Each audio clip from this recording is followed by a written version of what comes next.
Disco's back, back again. Disco's back. Tell a friend. Okay, Yeah, that's about how far I got with that. So for the last time. for the This is last the end. time, Um, you watch. But before we get started, you watch Yellowstone, right? yeah, You and may not have heard if you haven't. This is big in native spaces. Um, but Cole brings plenty. yeah, I heard about that. Was recently murdered. So I just clearly Yeah. a hate crime. His hair was chopped off. It's clearly a hate symbol. Um, Yeah. His so uncle is on Yellowstone. He was on 1923, I believe. Yeah. okay. Yeah. I don't Yeah. watch any of those. They're all in the Um, Taylor Sheridan verse, yeah, basically. You know, they're about the same. There's like Yellowstone, and then all of the ones that are sort of like yours are like the Dutton family through, yeah, yeah. and how I they were figured. good friends or whatever to Native people, clearly, or Uh, something. I don't know. I know a lot of Native people who don't like those shows. I've never Well, seen them, so I don't know. But this is still a tragedy. Like, yeah, it is well, I mean, he was working. And the one thing you can say about Yellowstone is it was giving a lot of Native people work that were mm, not normally seen by people, like Indigenous folks who would not normally be in a yeah, show.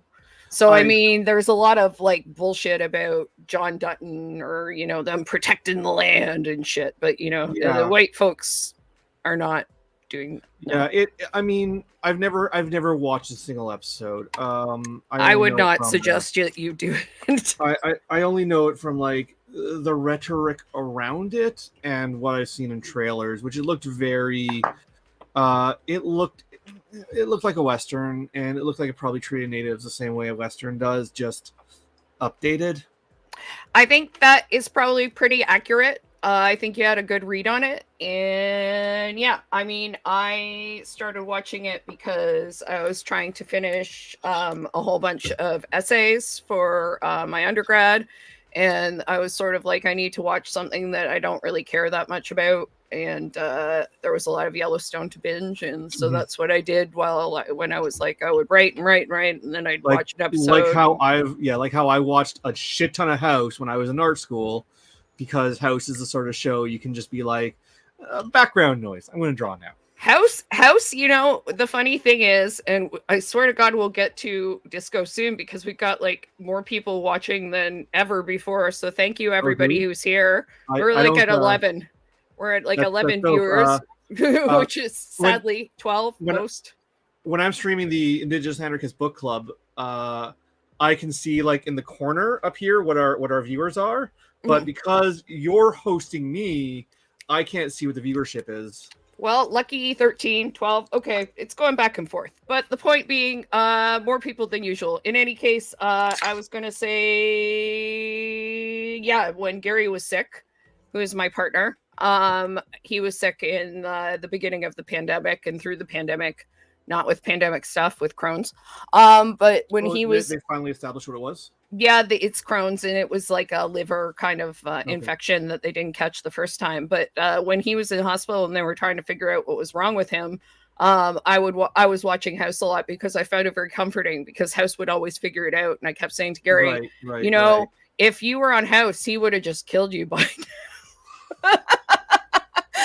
and see, he would have just been like, let's just let him die and see what kills him and start from there. And he's like, okay, well, I'm glad that's not happening because he had like people coming in, infectious disease experts being like, have you been to sub-Saharan Africa? You know, Yeah. it's just really, anyway. Hi, this is StarTrekkin. I'm Nicole. Across Toronto is Green. Over on the West End. And West End yeah, represents. yeah, West End represent East Side, West Side. It's like a classic rap feud. In any case, except we're getting along. But like Book and Michael, it's been a while since we've been on a Yeah. mission together. It's been a while since we've had any Star Trek. We've been, it's what, 6, 7 months since the last time we streamed. Mm-hmm. It was a while ago. I'm gonna have to check. Actually, I'm I gonna kind look of in the library and see because we also because you had school stuff. We didn't do the ending of Lower Decks, so we got like we it missed like the was last parts of Lower Decks. literally okay. So recent today was about 6 months into the war. Yeah, For yeah, and Palestine, that wasn't and going on. the first time, the last time we streamed was October 9th. So I think things had just started. Yep. Yeah, so we haven't done that. There's been a whole lot of things going on since then. Yeah, it's been a lot. So we didn't get a chance to wrap up Lower Decks. But it was an excellent season. Briefly loved seeing the callback to the original OG Lower Decks crew with Sita Jax and It was 6 months all ago. of them. It's gone. I remember nothing. It was basically where they brought back the original Tom Paris. The character Tom Paris was based on. Right. Yeah. He was the conspirator Yeah, he was the the one whole behind it all. time. Yeah, and Mariner had a lot of, actually, as we've been saying, trauma over Sita Jackson dying, sacrificing herself and being her cool Bajoran friend who she thought was great, and basically her acting like we all figured Mariner would when she was in Starfleet Academy, which was like, Yeah, "Hey guys, hey, what you doing? What's going?" yeah. And it was Being just being the giant nerd. yeah, and it was nice to see Will Wheaton play Wesley briefly. If it was just Wesley So looking Will worried. Wheaton just like pops up here Yeah. and there for like tiny little cameos. Yep. I If mean, we ever do get Star Trek, uh, whatever they were calling it, the 7 of 9 spinoff yeah.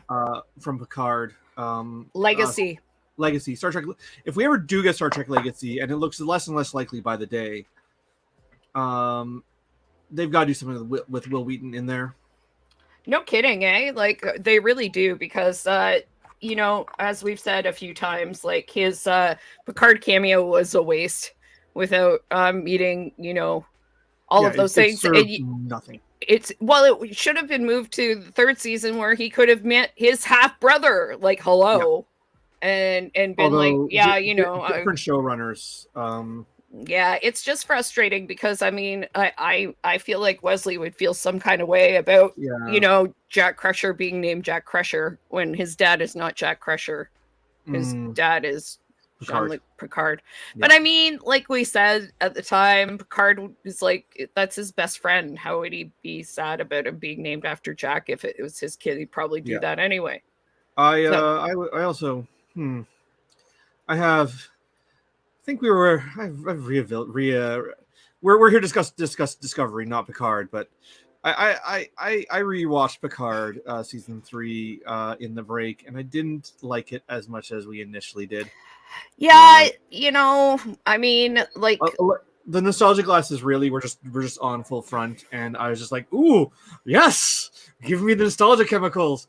And it's still quite good right up until the Borg show up, and I think once the Borg show up, just falls apart. Yeah. I mean, and it's just a really fan service, and I don't mind that. And I think we said that at the time, like that's not the end of the world either. Yeah, like it can be. That's cool, but I don't have anything. I don't have anything against the fan service per se. I think we probably talked about this a little when we did the stream as well. I think that the Borg stuff needed an episode or two more to be fleshed out. It just felt really rushed. Yeah, it really did. Yeah, and I thought it was Bev. I'm like, oh no, the red room, the red door. Beverly did something to her kid. She's made him into a super soldier or some shit. But no, it was just the Borg again. The Red Angel. Yeah. Or the Red Angel. That would have been cool. I just kept thinking. We also spoke about this in the stream when we covered Picard. But I was always like, the whole time I was just like, Immortal Hulk. Yeah, I know you were saying that's like a whole Immortal Hulk thing. So yeah, totally. Well, because the green door and the red door are like different doors to hell in the Immortal Hulk, and they're like these big themes. Um, That's Immortal Hulk pretty is deep. The really good, by Hulk, the way. It's just, I mean, like generally the Hulk I've seen, like the Amadeus Cho Hulk and the Banner Hulk, like all of the Hulk stuff is like pretty deep, except for She um, Hulk. We were I'm, talking about that the other day, Gary and I, I'm about not how a great She Hulk was. I'm not a big She-Hulk fan. I'm not a big Hulk fan. I actually really do like the She-Hulk comic. I think the She-Hulk comic is really good. Well, that's what Um, we were saying. She Hulk, the show, is like She Hulk, the comic, and people who didn't like it probably didn't read She Hulk, the comic, and well, clearly not. realize that it's pretty much the same So thing. I do wish for that show they'd hire some actual legal writers, like some people who do law dramas. I think Oh the yeah. that aspect was really undersold. But yeah, I just thought that the Red Door in Picard really reminded me of Immortal Hulk. Immortal Hulk's great. I'm not a Hulk fan, but it's one of the best things Marvel's ever put out. Cool. If you're really for comic recommendations, it's one of the places I recommend starting. It's one of the best things I've ever read from Marvel. But yeah, it's just that's says a lot.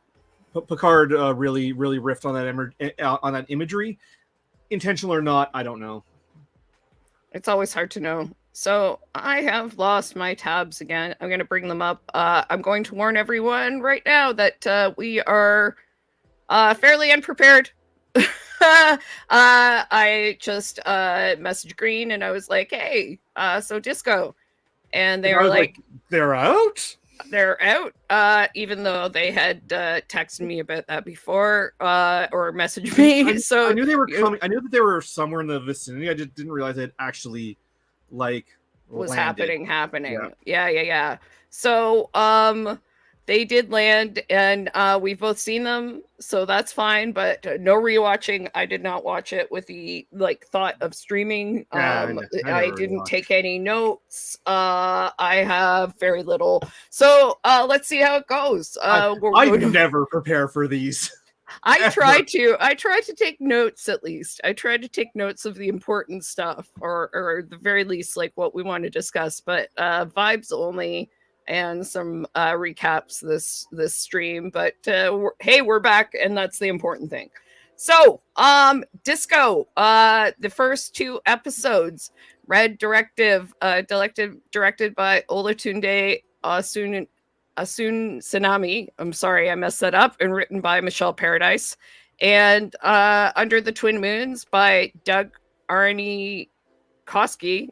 Well, I messed up both people's names. Arnie Koski and Alan McElroy.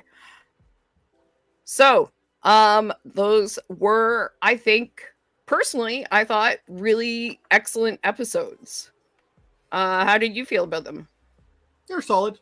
I find they were very competent. I don't want to diss them. I think they were both very good. What they didn't do, and this might actually prove to be a good thing in the long run, is they didn't get me super pumped. Like I find with a lot of we've run into this problems with Picard, and we run into this problem with earlier seasons of Discovery, where like the first couple episodes I'll be like, yeah, fuck yeah, this looks great. And then we'll get into it and be like, oh. So like the promise of the first few episodes doesn't really bear out over the season the way that we think it will. Yeah. So whereas this is just like, okay, there's 2 fugitives and they're trying to capture the fugitives because of MacGuffin that ties into TNG. Like it's all very Star Trek-y, and it's all very like workhorsey. It doesn't seem super ambitious, and part of me is disappointed because Discovery has always been the super ambitious. I think Strange New Worlds lands better overall, but plays it really safe. Mm-hmm. Discovery historically just swings for the fences, and sometimes it works and sometimes it doesn't. Yeah, exactly. And this felt like good, enjoyable. I enjoyed my time watching them. But it felt safer than the other 4 premieres of Discovery seasons. Yeah, I can see that. I enjoyed them a lot, and I was saying, like I said to you before you watched them, that I figured I had a good time with them, and I figured they would hold up well to discussion, which is sort of like a reference to, how things went with Picard, which is Mm. sort of like, we would be really excited about it watching it in the moment, and then when you think about it later or you rewatch it, just on thinking about it later, it's like, does that actually like Yeah. hold up together as an episode, and does it Well, hold together as Star Trek? and And yeah, and yeah, I wonder if this is going to, actually going to take. We'll see. Like we've got, it's a 10 episode season. Yes. I believe so. I'm going to double check that right now. So we got Yes, 10 eight. episodes, ends Yeah. on May 30th. Yep. So we got 8 more episodes to go, but I do wonder if like just after I do wonder if this might hold the test of time better.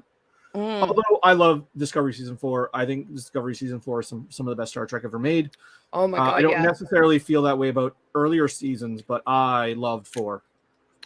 Well, I'm still a big fan of season 1, even though it has some bumps, but I really like Lorca.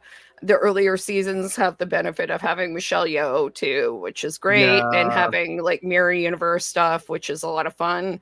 Oh, Um, you know, I'm so upset that the Section 31 has been reduced to a movie. I will yeah. watch the shit out of it. Don't get me wrong, but I just love Michelle Yeoh in that role so Hey, much. speaking of which, Michelle Yeoh, we hear you're in town. Please come on the stream or come and meet us and hang out. Any of the above is We fine. Well, we do know that some of the writers from Prodigy watch Prodigy. us. Yeah, yeah. Tell Michelle We should Yeoh contact them. we'll hook Michelle Yeoh up with the good Hakka food. If she doesn't know where it is, I know where it is. In Toronto. Good Hakka Chinese. Okay. That's the shit. That's what you want. Only a Um, few places in the world have it. Restaurants, and Toronto's one of them. So, just FYI, if you like Chinese food, come to um, Toronto. I'm sure Michelle Yeoh, but because she's been filming this show for like 5 years now. I'm Yeah, sure she she's probably knows where everything is. That's true. Yeah, she's been in Toronto quite a bit for the film festival too. That was her one of her biggest things Mhm. was at least in North America, I should say, because Michelle Yeoh has been famous elsewhere forever and a day. Oh, Yeah. I've been a massive Michelle Yeoh fan since like high school. Oh yeah, yeah. So exactly, but Um, one of her biggest kind of roles and moments was Crouching Tiger, Hidden Dragon at TIFF, obviously. yeah, So yeah. I used to watch like because I used to be in high school as a big Jackie Chan fan, so that's where I got Mhm. introduced to her. And turns out he's a deadbeat, but she's dope and great.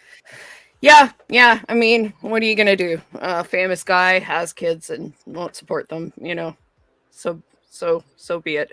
Okay. These two episodes came together, and we were talking about how long they were before we came on stream, which was really interesting. I mean, this is not that unusual. Long episodes are not that unusual for Discovery specifically. Mm, Um, like the series premiere was also an hour straight. So they like Discovery was made for streaming right out the gate. Canada was only the ever country that got it on cable, mm, which is where I'm watching it now. me But too. Yeah. that's that's an unusual trait of Canada because they've all so yeah. As a result, they've always sort of had these longer episodes or shorter episodes, and sometimes, but they haven't been consistent length like TNG and TOS episodes would be. Yeah, yeah. No, I find it's nice. Like, I the first episode was, you said, 50 minutes, and the second one was a First episode solid. was no other way around. First Okay. episode was a solid hour, and second episode was 50 minutes. Yeah, and that's what it felt like. Like, it really did. It was very packed, but it felt like it just kept going, which was in not a bad way, in a good way, actually. Um, so first episode, let me find a short synopsis of it so we can go through that. So, where is it? Okay, we're going to go with the one-line ones. Red Directive, Captain Burnham and the crew of the USS Discovery are sent to recover a mysterious artifact hidden inside an 800-year Romulan vessel, but they discover that they are not the only ones looking for it. So, Mhm. so, So we have some new villains. mhm. These are it's interesting when like I find a lot of new Trek would try and like tie these sort of villains into the legacy. Although there may be a reason why they didn't, because one of them is revealed later on has some ties to book. Oh, by Which the I way, like better. we are. If anyone's watching this and hasn't watched them yet, we are going to spoil the shit out of this. Oh yeah, spoiler alert! If you have not watched these episodes, like you might want to watch this later. Come back later. Yeah. Yeah. So please, spoilers. Yes, we spoil this. We spoil all of the Discovery that we can remember. We will talk about Lower Decks, probably other card, probably all Star Trek, because it all comes together. So if you don't want to be spoiled for anything, come back later, or just watch more Star Trek. Everyone should watch more Star Trek, especially Discovery, because can I just say before we get into it, I was really happy to have Discovery back, and I'm really sad that we're going to not have it anymore. And I've seen some recent kind of articles saying like this is the most important Star Trek show of the past like 20 years or of the decade, and it is because everything comes from Discovery, and it doesn't matter if you like Discovery or not. Like everything comes from Discovery, and look at the faces that we have just even above us. Like this is one of the most representative Star Trek casts I've ever seen. And it's the first. It's really the first one to introduce proper LGBT rep into it, right? There was the one episode of DS9, but for the most part, this was the first time we got to see queerness in Star Trek. Mm-hmm. And oh boy, is there a lot of it now. Which is like good. This is a good thing. I mean, Strange New Worlds is even queerer, and if we would have our way, perhaps poly as well. I would have agreed about season 1. I feel the queer rep in season 2 was lacking. Season 2 felt really. We can talk about that later. You're probably right. Season 2 felt really safe, whereas like season 1 felt. I think this is endemic of. I am a little worried this will happen with Discovery as well, which is just that Paramount, I think, is like trying to rein back how like, I don't want to say leftist because representation isn't inherently leftist, but how strong how obvious. And how like I think Paramount wants to appeal to a larger audience with Trek, so I think it wants to tamp back some of the overt issues of like representation and stuff. I really got that vibe from Strange New World season 2. I do wonder if this is why Discovery is on the chopping block. Well, I would say with Strange New Worlds, one of the things you can look at with that is the first season wasn't thematically ambitious in the way the second season is. So maybe they only have room to like handle so much at a time. Like if they're fighting for like we are going to make a musical, they have a harder time saying also Spock and T'Pring and Chapel are going to be in a 3-way relationship. We'll see that. I mean, they might pull the trigger on that one. They certainly seem to be leaning that way. Well, I hope so. I mean, she's off like doing her own thing now. So I mean, Chapel. So we'll see. But we'll see. It's a possibility. Just like Book came back right in the first episode. I expect Chapel. I have a wooden knife for some reason. Chapel's stuck. I expect Chapel will be back very early. Just like they brought what's her the number 1 back like 2 episodes. Oh yeah. I don't expect Chapel to be gone long. No. Getting back to Discovery, like we saw Book and Tilly back for episode 1.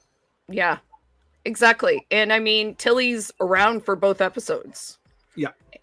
She's just sort of like, oh, I can be borrowed, and Tilly. Well, I think I suspect they had more planned for her. And then I suspect that when this was announced to be the final season, they were like, "Oh, we have to scrap that plot line, bring her back, make her part of the cast. She's been here the whole time. We're not going to do the last season without her." Yeah. And to be honest, like, we don't know what's happening with Starfleet Academy. I think it said something about the 32nd century or reopening after a certain amount of time. So Tilly, like, Mary Wiseman could be one of the main cast of that. It's a strong spin-off like concept. The other reason why I think, cause we're talking about how Discovery before was the most important Star Trek. I think the main reason why Discovery is the most important Star Trek, and I do think it is because of all the new Trek. Season 1 and 2 not so much, but season 3, 4, and 5 have been the only Trek that aren't mired in nostalgia and sort of a backward-looking gaze. Yeah. We've talked about that before. Yeah. And I think that can't be understated. I love Lower Decks. Lower Decks is very enamored with TNG. I love Strange New World. Strange New World is very enamored with TOS. And like, we don't know what's happening with Section 31 beyond the fact that it's been reduced to a movie. And Prodigy. Prodigy is the Voyager. Prodigy is very enamored with Voyager, although I think Prodigy does move things forward a bit more. Yeah. But they're still in that period of time. They're still in like Admiral Janeway period. Admiral Picard. Prodigy is for the most part off doing its own thing. At least I do gotta give Prodigy credit. I think it's really it's so wonderful. It's such a good show. It's like my favorite one. I think I think it's the strongest one. I think it is. Prodigy is wonderful. I'm happy it didn't get canceled. I'm a bit angry. Sorry, not angry is the wrong word. We kind of had a monopoly because Prodigy was largely. And I think part of the reason why Prodigy was canceled was because we were like one of the only people talking about it. It had no one was covering that's it. Why Aaron Waltke would show up on our stream is because we were talking about, we were like, we love Prodigy, and he's probably was like, oh god, someone does, thank god, like someone's talking about our show, right? Like for online media, we were like some of the only people talking about it, which is why we'd have Prodigy writers show up in our chat, even because we're tiny, which is wonderful. I love I really appreciated that. That was super cool, and we got some cool info. So after it was canceled and revived, we have lost the monopoly. I can guarantee you, everyone's going to be talking about season 2. Yeah, that's okay though. It deserves to be talked about. More Trek is more Trek. More Trek is more Trek, and it deserves to be talked about. And one of the things I liked about Discovery being like recognized is that recognition, because Discovery's gotten so much shit over time from certain groups for whatever reason. Worst people. From the worst people, from racist people, from people who are really enamored with canon and are like, Klingons look different and I'm pissed, all kinds of stuff. And even the complaints I have with the earlier seasons are complaints within the structure of the show. Oh yeah. Like my complaints about season 1 are mostly with pacing. I think it has some pacing issues. Yeah, I mean, and I know a lot of people didn't like it, but I just fucking love Lorca so much. I'm like, thank God there's an evil Starfleet captain. It's right? It's a good twist. I don't think they did it well, but it's a good twist. Yeah, I like it a lot. And so I'm hoping we'll see Lorca. I don't think we will, but it wouldn't be Prime Lorca may still be out there somewhere. I don't know. With one season left, or with this being the last season, maybe we'll get a cameo at the end or something. But yeah, I don't Lorca, Prime Lorca. Although, again, he'd have to come forward in time. Yeah, Lorca would be in the past. So if we're going to see, if we were going to see Lorca anywhere, it would have been Picard. Prime Lorca. Prime Lorca is not going to happen. Probably he's been dead. Unless he came forward in time, or I don't know. Maybe there's another mirror universe where Lorca can come from. I mean, we could see Prime Lorca in Stranger Worlds because Pike was the one who replaced him on Discovery. That's true. So we could see him on Stranger Worlds. That would be cool. But either way, let's get into the episodes. Yeah, let's get into the episodes. So what we have is we have a lot of changes coming up, and very interesting sorts of dynamics with relationships. And Mm, one of the coolest things that I noticed through these 2 episodes is people being mirrors of one another, or relationships being mirrors. mm. So we have Callum Keith Rennie as the Antares captain. Oh God, I'm gonna look up his name. Don't know why I don't remember it, but in any case, he I is really an interesting guy. And they probably have him because he's Callum Keith Rennie as well. What were you gonna say? Sorry. I was gonna say I'm not a fan of the tough guy archetype. I do the hard things so good, so I make the hard decision. I don't like that archetype. I get why he's there. He's there to be a foil to Michael. Structurally, it makes sense. Um, I don't think he's a foil to Michael. I think he's Michael's mirror. I think there's a reason why they keep talking about, hey, he's, book keeps going, oh yeah, does he remind you of someone? Captain Rayner. Yeah. So Rayner is like Michael. And that's why part of the reason she gives him a second chance is because she sees him in her well, herself, she is a war criminal. Well, It doesn't get brought up a exactly. lot. And it does get brought up in these It episodes. does. Like It in the does. second episode, Saru is like, yeah, you came on, you were a prisoner, you were all of these things, and you've come so far. And I think that was also a gentle way of Saru directing her in a way of saying, like, look at Rayner differently and consider someone like that as your second. Since they came to the future, that's really the first time they've acknowledged it. Yeah, Like, and it's interesting. I mean, like, I guess it wouldn't be the smartest thing to tell people in the future, but I suppose they have records, like they can still find out. I think it does get very briefly addressed in season 3 because there is a part where Starfleet has to be like, "What the fuck do we do with you?" Yeah. But I thought it was nice to see them kind of like be together at first as well. In that kind of like opening scene. I love Michael and Saru's relationship. I've loved it since season 1. Like I said, my complaints with season 1 are largely with the way the storytelling and story structure. Mm-hmm. I have loved Tilly, Michael, and Saru's relationship right out the gate. They were right out the gate. They were my favorite trilogy. I love that Tilly got asked to do something when she was drunk, and she's like, whatever you need. And I'm like, that's because Tilly is like, she's like, Michael's my best friend. I'm ride or die. Whatever you need, Michael, I will hack into the Starfleet mainframe for you. No problem. So yeah, I love that. But yeah, sorry. So this is just driving me nuts. Ugh. So Michael has sort of Rayner, who is sort of like how Michael was initially and how Michael still is, because like honestly, they were both crazy people in the beginning of the episode. Yeah. In the beginning of the episode, Michael's riding the, Maul and Locke ship, and Rayner is like, I refuse to let them go, even though it will tear their ship apart.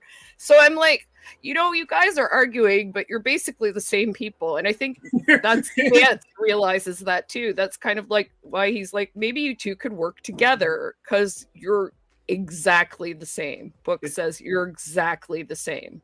It's a minor nitpick, but Michael should not have been thrown off their ship. Because there's no friction in space. I don't know if she was thrown off or if she released the magnetization. So because they were getting let go. But yeah, I was actually saying about Rayner, and he does kind of seem like the white guy, tough guy, kind of older dude, but ears. But with bad ears. But honestly, I don't know about the casting. We'll have to look it up. But I was saying to Gary, I think pretty much anyone could have been cast in that part. I don't think it would have mattered who it was, but I think they had Callum Keith Rennie available, and we're like, why wouldn't we have Callum Keith Rennie if he wants to be in this show? I watch so little TV and so few. Like, this is the first TV show I have really watched Yeah. since Lower Decks. I have not watched a TV show in 6 months. Yeah. Um, Well, so he's just like really well known. He's due south. He was in that. He was in oh, okay, Hardcore Logo. He okay. was in Then I should know him because I love he Hardcore Logo and I love Due South. I have a complicated relationship with, but I enjoyed it as a child. yeah, and he is the most like he was going onto a plane and Gary saw him and didn't talk to him and I'm like, why the fuck didn't you talk to him? Because he's like, well, I would have gone and said, you're the best Cylon ever, and I'm like, he was the best Cylon ever. He was a great Cylon. He was So Leoben. okay, so that's probably where most people would know him from is the other sci-fi show that I never watched. Battlestar Galactica, yeah. There So we go, that's the one. I mean, like now that's like 20 some odd years ago, so he God, I feel definitely it. looks really different. I feel I've collapsed into a cloud of dust. And this is why like Due South and Hardcore Logo are 30 years old. So if he's in that, no wonder I didn't recognize him. I'm guessing he played Joe Dick. I believe so. I'm gonna look it up, but I like him so much as an actor. He's a really interesting dude. Okay, now that I know he's in Hardcore Logo. Hardcore Logo is one of my favorite movies of all time. So now that I know I own the comic book adaptation of Hardcore Logo. I love it that much. Really? I own the only copy of the Hardcore Logo comic book I have ever laid eyes on. Wow. Let me see. Maybe Hardcore. He was Billy Talent. Oh, sorry. Yeah, no. Joe Dick was the dude from the Headstones. That's right. Billy Talent was who I was thinking of. Yeah, I got their names confused because that's where Billy Talent comes from. Yes, now I know. Yeah, Billy Talent is expressly named after that man. Yeah, he was in that. He was in Last Night. He was in Existence. Last Night is one of my favorite movies ever. Just wonderful. If you want to see an end of the world movie, go and watch Don McKellar's Last Night. It's exceptional. That might be why they were able to get him because Existent was directed by Cronenberg. Yes, Existence was directed by who is back, baby. Yeah, you can give me as much Cronenberg. Star Trek Discovery can give me all the Cronenberg they want. I love that character. Callum Keith Rennie also in Blade Trinity, the best Blade movie. We'll take no arguments about that. Hard disagree. Oh, it's amazing. I love it so much. Blade Trinity is exceptional. He was in 50 Shades of Grey. Jesus. Sorry, buddy. He was in X-Files, I Want to Believe. He's been in a lot of stuff, a lot of movies.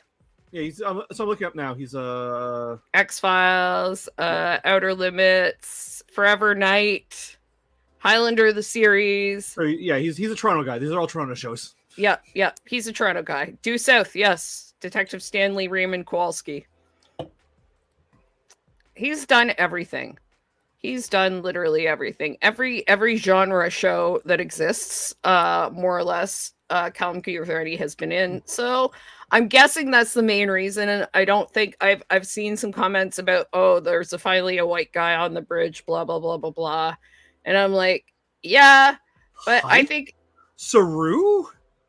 Yeah, well, Saru is an alien, but yeah, Pike, but also there's, Lorca. But then, I think as I said, I think they would have taken literally anybody who was cool to do this role if they didn't write it for him himself, because he's just great. He's great. He's been in so many good movies. And his work as Leoben is really good. So I'm interested to see what they do with him, because he there's been some comparisons to Shaw from the last season of Picard.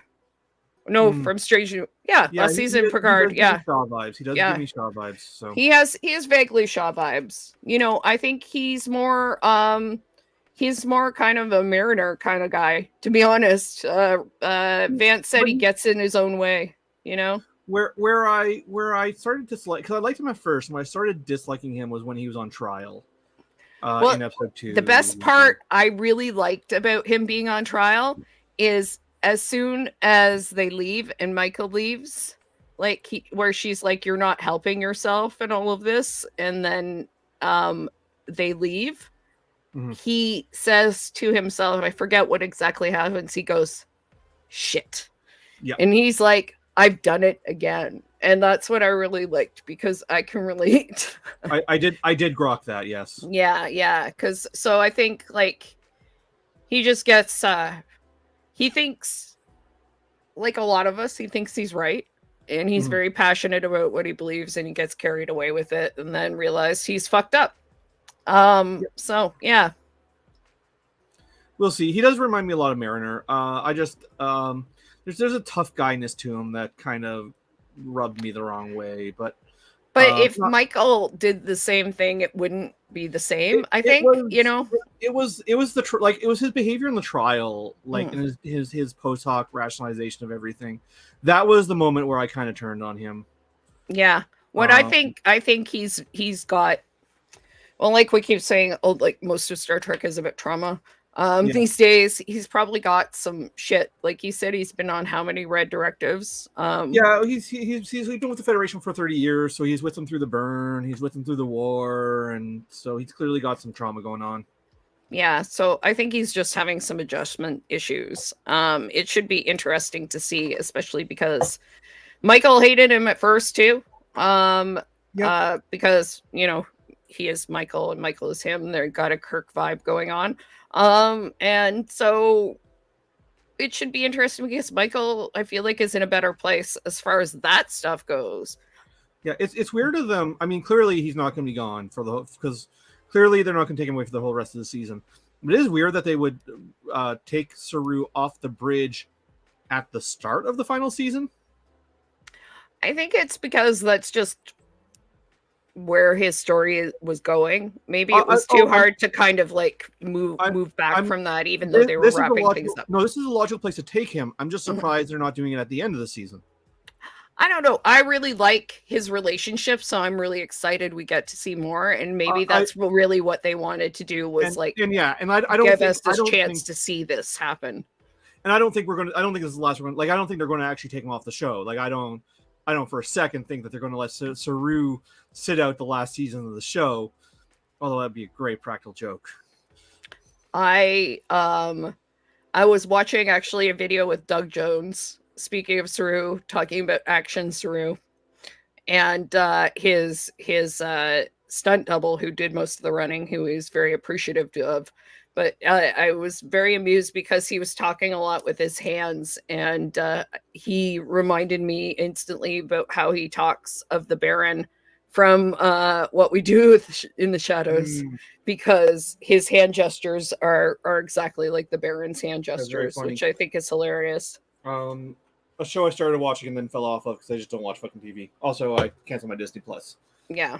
Well, Um, oh, it's on reruns a lot on FX, so there's always that. But you don't have cable too, so. Yeah. I do have cable. Oh Actually, I well, just there you don't use go. it. That's Well, how I'm watching Star Trek right now. it's right, It's just not in my bedroom, and I don't leave right, my bedroom very often these days for right. reasons that the public doesn't need to know about. Right. Well, Um, it's often on FX if you're out and watching TV. Like sometimes they have a lot of like whole long series of running the yeah, reruns. Um, I'll probably sit down with it. I was enjoying what I saw of it, and I love the movie. yeah, the movie's great. So, essentially, we've got two new antagonists. We don't know what's up with them, but they're obviously speaking of mirrors, sort of a mirror of Book and Michael. Oh yeah, yeah, very much so. And Book is seeing that in a lot of ways.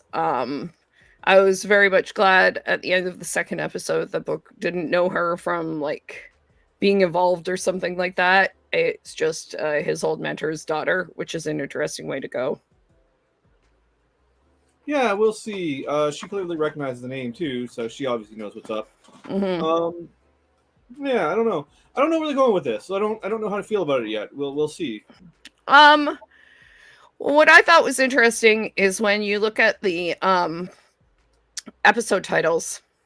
Oh, One of the episode titles is episode 5 is called Mirrors, which I thought was mm, very interesting. And then the final episode, episode 10, is called Life Itself.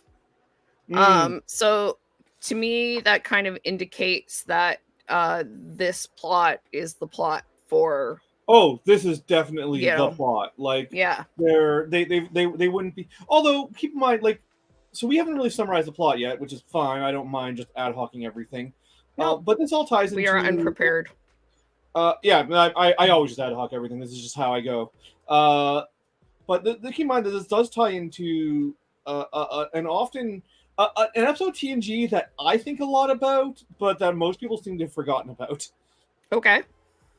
It Oh, the progenitors. Yeah. Yeah, yeah. So the episode where like it's the Romulans, the Vulcans, the Klingons, and the Federation all show up on this planet looking for this great treasure, and the treasure is like a hologram of a progenitor being like, "Yo, we created all life on universe. You are all derived from us," which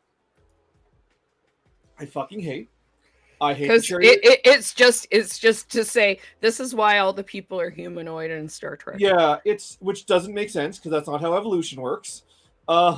It drives me at the wall. And I hate the chariot. I hate the chariot of the gods hypothesis. Drives me at the wall. It is responsible for so many conspiracy theories. Mm. And like it turns up everywhere. And I don't like it. But it regardless of how I feel about it, it's canon and it's canon Star Trek and has been since the 90s. And so if you're going to make a canon, you may as well acknowledge it. Yeah, yeah, yeah, yeah. I mean, and I think it's interesting because it's like part of this recent sort of trend or recent maybe it's directive in the Star Trek shows, a red directive perhaps, to connect everything somehow to the other shows or to the past or something like that, which I like a lot. And this may be the thing that you were kind of getting at. I like a lot in the shows that are set in those time frames or set in the past, but with Discovery, it seems a little like I'm not sure if it belongs there. And I think that's kind of what you were getting at. I think so. I think if you're thematically going to do the all life has one source, and we're all actually one people, which my dislike for the hypothesis called panspermia, and popularized by a book in the 70s called Chariots of the God, which is why I call it the Chariots of the God hypothesis. Isn't like I don't think Star Trek is really feeding into like it's just if a lot of conspiracy theories come from. It's a very popular, very influential book with among like right wing spiritualists. It's like a lot of UFO cult stuff comes from it too. And I don't think Star Trek is intentionally drawing on it. It's just sort of out there in the ether, sort of out there in the pop culture. And I think Star Trek is just sort of picking it up secondhand. So I don't think they're intending to do really what like the spiritualist movement has done with it. I really think that they're trying to like. I really think it's going to be a message of like we're all one people ultimately. Yeah. Like Yeah. which is not how like if you talk to like right wing esotericists, which I do because I'm really an esoterica.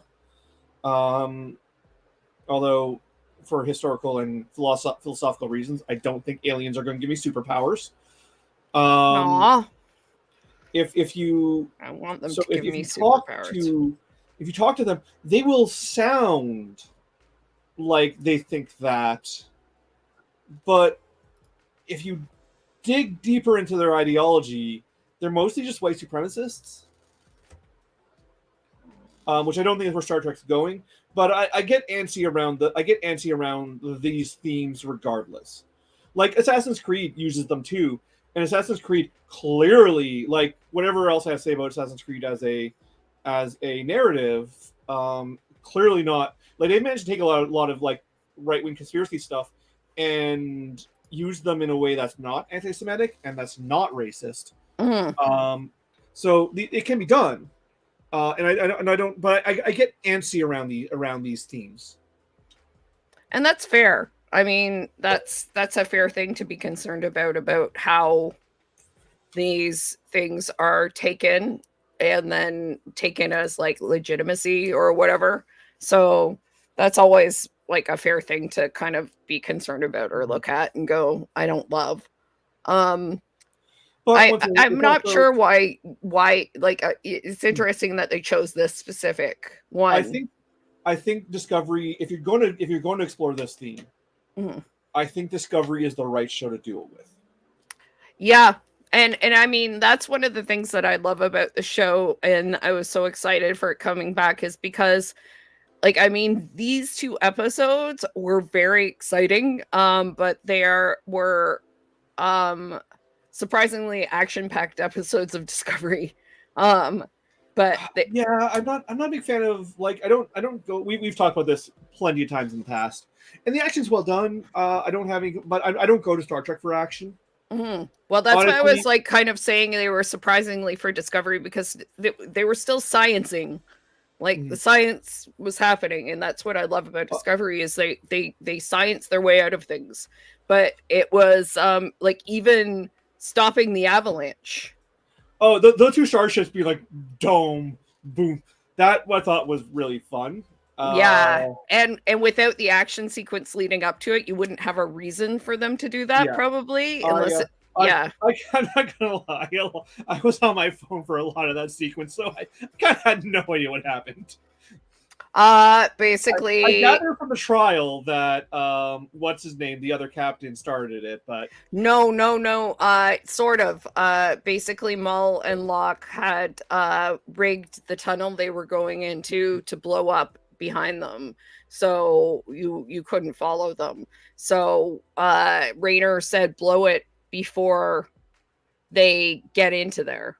And okay, so they did. The Antares like blew the entrance to the tunnel and they couldn't get in. But then they got the idea of it didn't cause an avalanche, but then Mal and Locke were like, well, if we can cause an avalanche as a distraction, why not? So they shot at the top of the mountain, caused the right, okay, avalanche. okay, Yeah.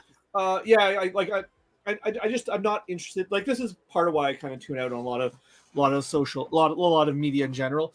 As I get older, so I used to be a big action movie junkie. Mhm. But I find as I get older, for the most part, action has stopped being interesting to me. That's just I think that's pretty common as you age. Like I don't think that's super unusual. Um, like I love like a lot of people talk about John Wick for the action scenes. I like John Wick for the vibes. I could not. I mean, it's 90% action, and the actions, unless you're like doing a John Wick where the action is like top tier. Mhm. I'm probably just going to tune out. Like I said, it's just that's not to say action's bad. I loved action when I was younger. I'm just not there anymore. Mhm. So yeah, it's not I like thought I'm correct. I thought it was a lot of fun. I just wanted to note that mostly because it was really unusual for Discovery to have that. But I found that it it was isn't. oh, it isn't. I thought, Not well, maybe this is something Discovery has done multiple times, oh, it does it. which is Yeah. they start so they start their seasons with a big action number. They've done it Right. because think about like season. I don't remember a big action scene in season three, but season four. But I do remember when season one definitely, and Mm-hmm. season two. Like Season so, one was huge. Like, I mean, that actually what yeah. all of this reminded me of season one. And And that's probably part of the reason they're probably like and going back. season three. Remember the big gunfight on the trader market Mm-mm. where like Michael gets drugged.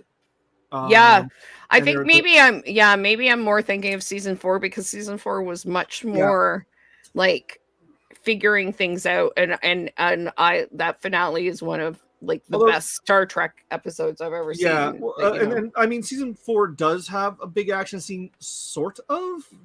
It's just a very different type of action. It's a Roland Emmerich action scene where a planet gets destroyed, as opposed to a big combat blowout. Yeah. But all the other seasons of Discovery have started. They don't keep it up. They always start with a big action number. Well, yeah, it's probably to hook people in, and there was quite a bit in on the planet in the second episode, but I guess they were kind of like a pair in a sense. So Also, there's also the whole scene with the Data, which I loved. I love that character. I'm angry they killed him. yeah, Fred, Yep. which I immediately said, oh, he's like Data. So that was interesting, and that's a callback to Picard because Alton Soong was the Brent Spiner character who created the whole planet of synthetic beings. Mm-hmm. That's where they got the Picard body. Yep. Which Gray also has a Picard body. Yeah, and I really like the character. I thought it was very fun. I may really killed him, but well, they still have how him. you raise stakes. They do. They have the body. They're scanning the memory, so that they might be able to bring him back somehow. Synthetic stuff. It wasn't implied they could, but you never know. You never know. But yeah, it was a fun scene. I like that scene. I like that character. That was I cared about that action because like I was invested in this like rendezvous they're doing. It was interesting for sure, and those the pair are interesting. I'm interested to see where they're going with Maul and Locke. I like the connection more to Book's background than to just general Star Trek lore. I really like Book.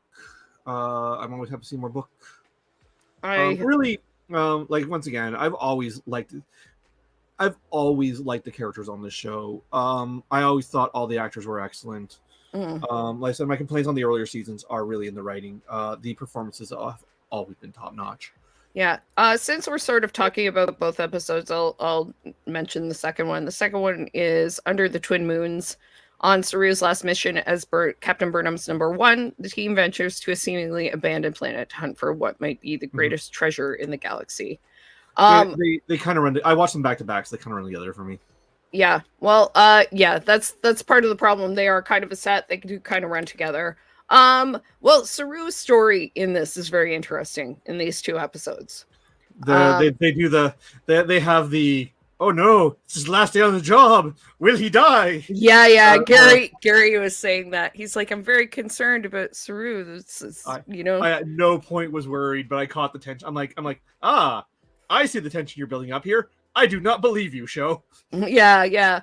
Well, so Saru, whole plot is going from Rilik's offer last season to become a diplomat for Kelpian and the Kelpians. And, this is a great kind of progression for Saru. As they mentioned in the second episode, there's a lot of discussion with Michael and Saru about how far they've come.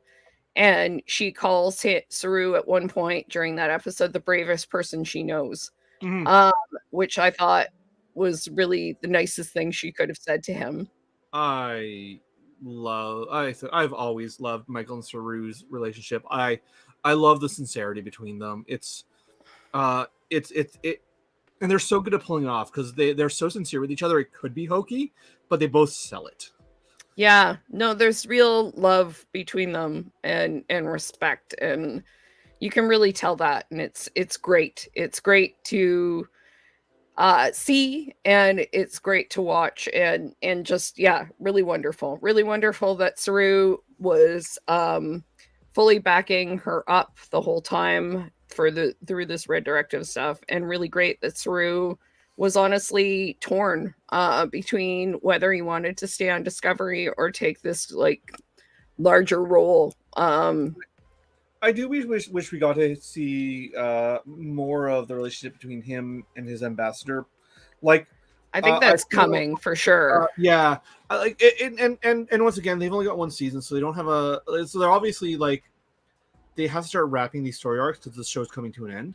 And I understand why they're doing it this way, but I do wish that we got like because they start their relationship at the end of season 4, and now we're bouncing right to season 5 where they're getting married. And this is just how syndicated television works. They've got to wrap the story arc up, so it is what it is.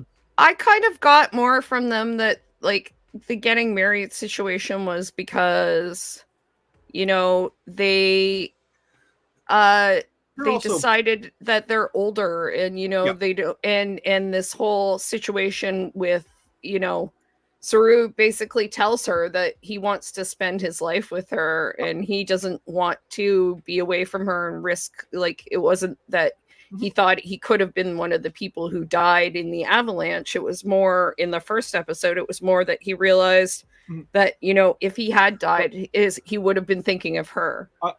I wanted to I like what I wanted to see, and once again, this is no fault of the show. Things got to get cut.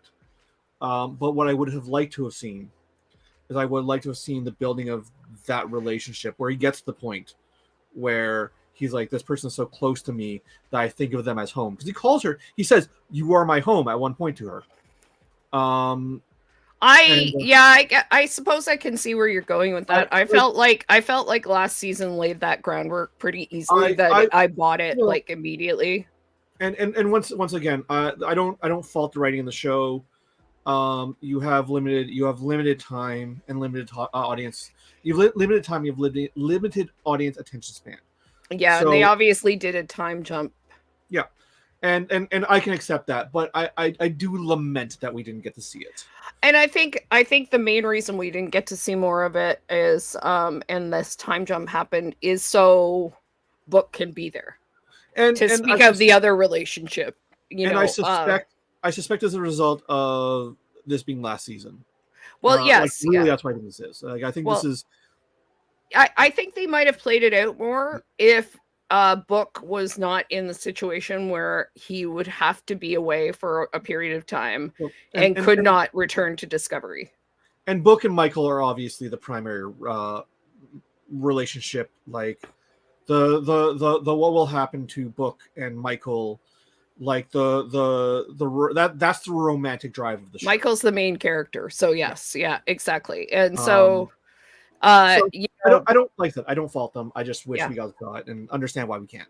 Well, I think we're gonna get some of that this season with them getting married and everything, and get like a lot more of them being together because Saru is like leaving the ship. Yeah, I think it's interesting that they're already starting to tie up plot threads this early in the season.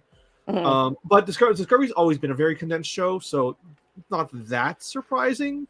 It also might be that that was just the trajectory. If they had It's very possible. stayed on the show, that Saru was going to become a diplomat and going to go off and do this and be He kind of kind of separate. already was in season 4. Like Yeah, yeah. season 4 was like, I'm a diplomat now, but I'm going to go back to Discovery to do my thing for one mission, and then he just kind of hung around.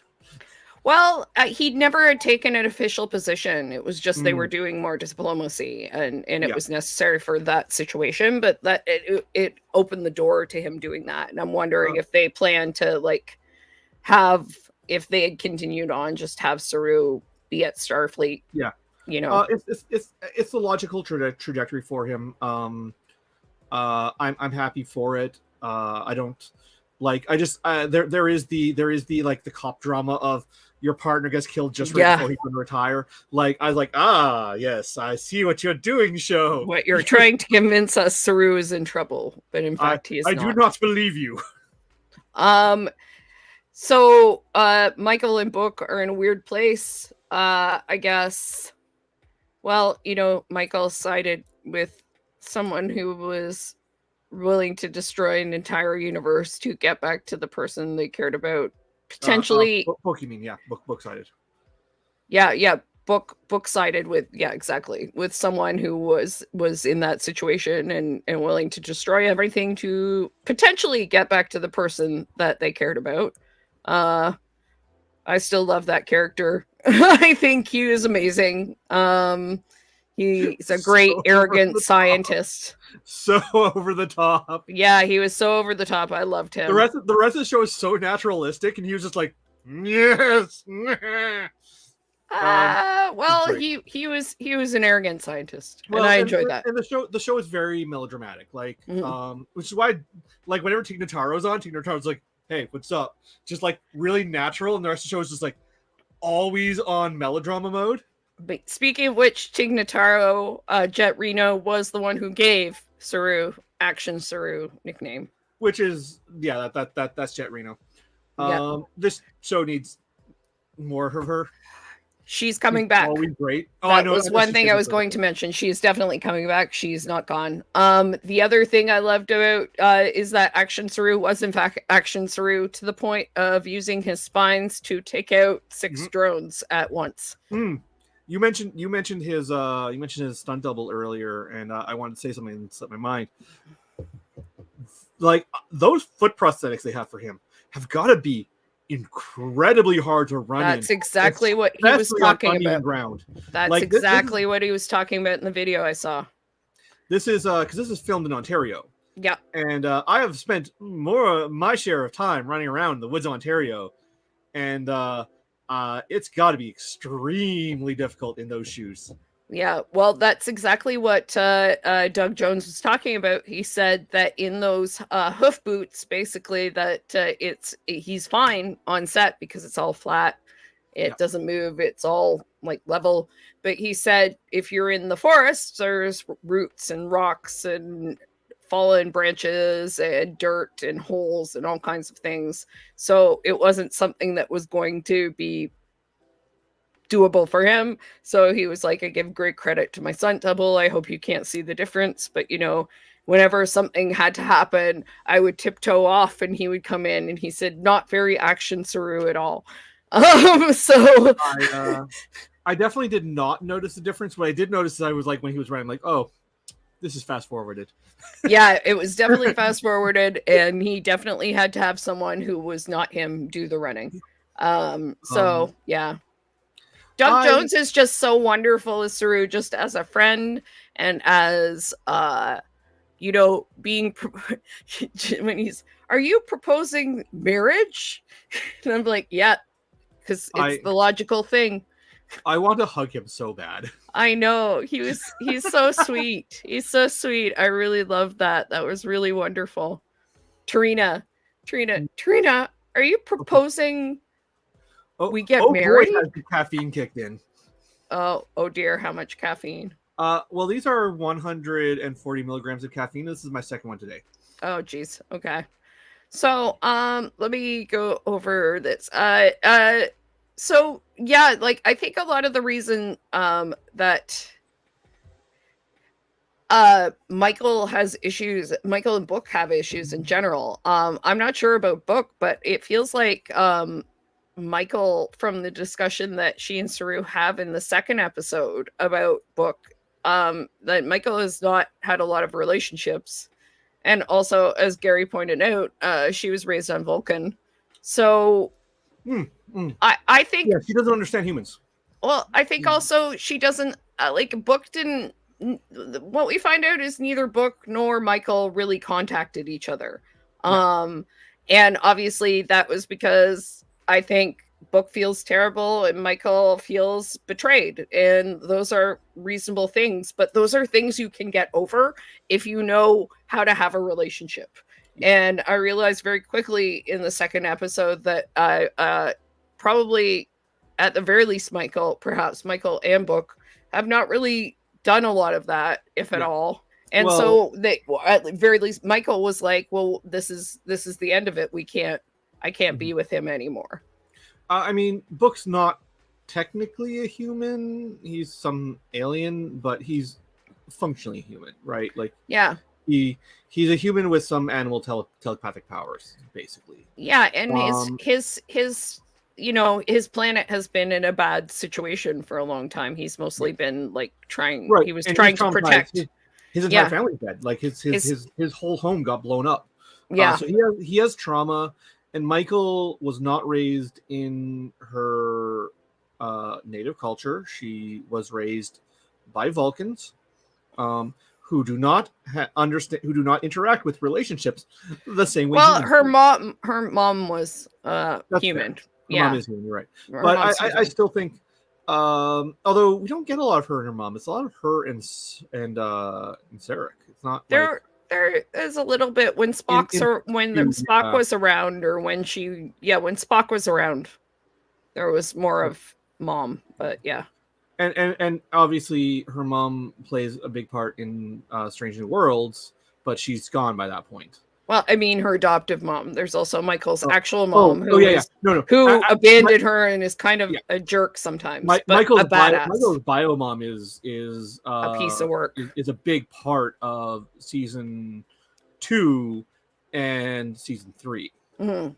No, She's is in it season season 4 4? too, I think. Yeah, yeah. Yeah, Is it? But yeah, either way, because she joins the 3 and Romulan 4. order of perfect candor, Yeah, um, which man, oh, so much wasted potential there. Oh, yeah, hard. Why? yeah. Why would you introduce such an interesting concept and then just use the character to be a ninja? He was a great ninja, though. I think the school of perfect candor and like all of that I think is really interesting, and Picard just does nothing with it. Mm-hmm. Totally. Um. So I think at the very least, Michael doesn't really know how to have a relationship or how to get Yeah, past yeah. a problem, and they have a large problem that they need to get past. So yeah, I think It is that's kind of where they are. interesting. It is interesting. So I'm not one of these people who's like they cry too much on Discovery. Mm. Um, I, I do think it's interesting that Michael is raised by Vulcans, and yet does show so much emotion. I Yeah, think it's an interesting dichotomy. yeah. Well, I mean, she shows emotion she's comfortable with, I think. Yeah. Yeah. No. And like this, once again, this isn't a complaint. I think that's. Oh no, Detail. I'm just saying like what I think, Mm. the reasoning is, because I like to analyze people. Yeah. And I think Michael's main like thing is she's comfortable with friendship. She's comfortable with certain kinds of emotions. And Yeah. yeah, I mean Well, and Book would like have a hard time too, because he's lost everyone he cares about and feels like he's probably lost Michael too, yeah. or at least is feeling extremely guilty and having a I hard mean, time and contacting her. if you want to pulp psychology, Michael, you could say that the reason why she does show so much emotion is because she's raised in an entirely different culture with people who have entirely different relationship with emotion than humans, and she doesn't know how to properly regulate them because she's not a Vulcan. I don't like that's a pop psychologist now. I don't think she's has unregulated emotion. I don't believe that. I think she's very measured about how she, but Yeah.